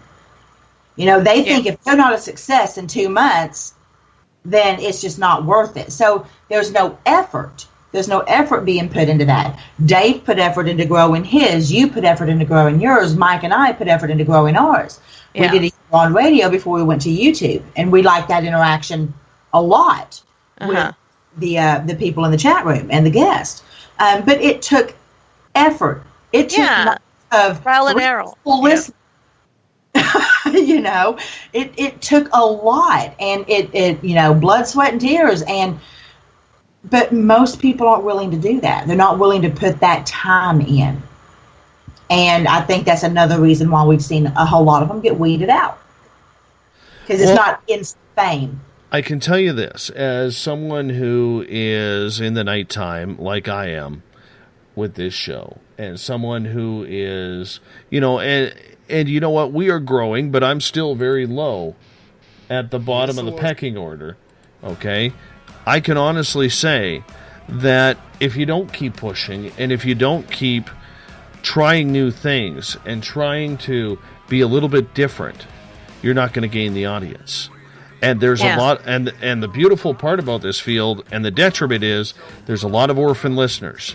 They all are looking for a new home, but they don't want to give up the past of what once was, which made this topic proud, and we all know that story. Ladies, we have about a minute left with you tonight. Great episode, inaugural episode of The Reporters, Denise Garcia, Vanessa Hogel. Denise, quickly tell us when your shows are on. I've got Phenomena Encountered with my co-host Dan Class on Tuesdays at 7:30, and then I have another one on Thursdays with Chris Moon at 8:30 Central. It's Box Talk. And Vanessa, The Edge of the Rabbit Hole, which can be found at spacedoutradio.com with Mike Ricksecker and yourself. Yes, we are on every Tuesday night at 8:30 Central Standard Time. And tomorrow night we have Lee Ehrlich on from Masters of the Abyss. He's so awesome. I love him. He's a fantastic fella, and I'm super excited. He was on when we had a radio show, and he's going to come on the YouTube now. Nice. And it's a lot of interesting stuff to discuss. I'm super excited. Awesome. Yeah, he's awesome. You ladies, hold on. I'm going to wrap this thing up. If you're listening in on our terrestrial side, you hear Mr. Ron Bumblefoot THAL formerly of Guns N' Roses, currently of Art of Anarchy, rocking us on out. Mr. Bumblefoot is the official music of Spaced Out Radio. Tomorrow night on the program, Ian Holt, a late-minute guest, will join us. We're talking paranormal. We're talking horror. We're talking his brand-new thriller movie starring Mickey Rourke. It's going to be a great night, 9 p.m. Pacific, midnight Eastern. Remember, if you want to listen to this show and others, you can check us out on our YouTube channel, Spaced Out Radio Show. Tune us in on TuneIn. Download this show and others on iTunes. We're on RadioGuide.fm, TalkStream Live. We are also on Stitcher. Our website is spacedoutradio.com. Check out our great features, including the Encounter Online, which is a great new news source for you regarding the paranormal. And head over to patreon.com, where you can donate as low as $1 a month to become a patron of Spaced Out Radio. Check it out today. Ladies and gentlemen, I'm almost out of here. I'm tired. I'll be back, though, in exactly 21 hours and 30 seconds from now. So you have a good night. You all be safe. Mr. Bumblefoot, take us home.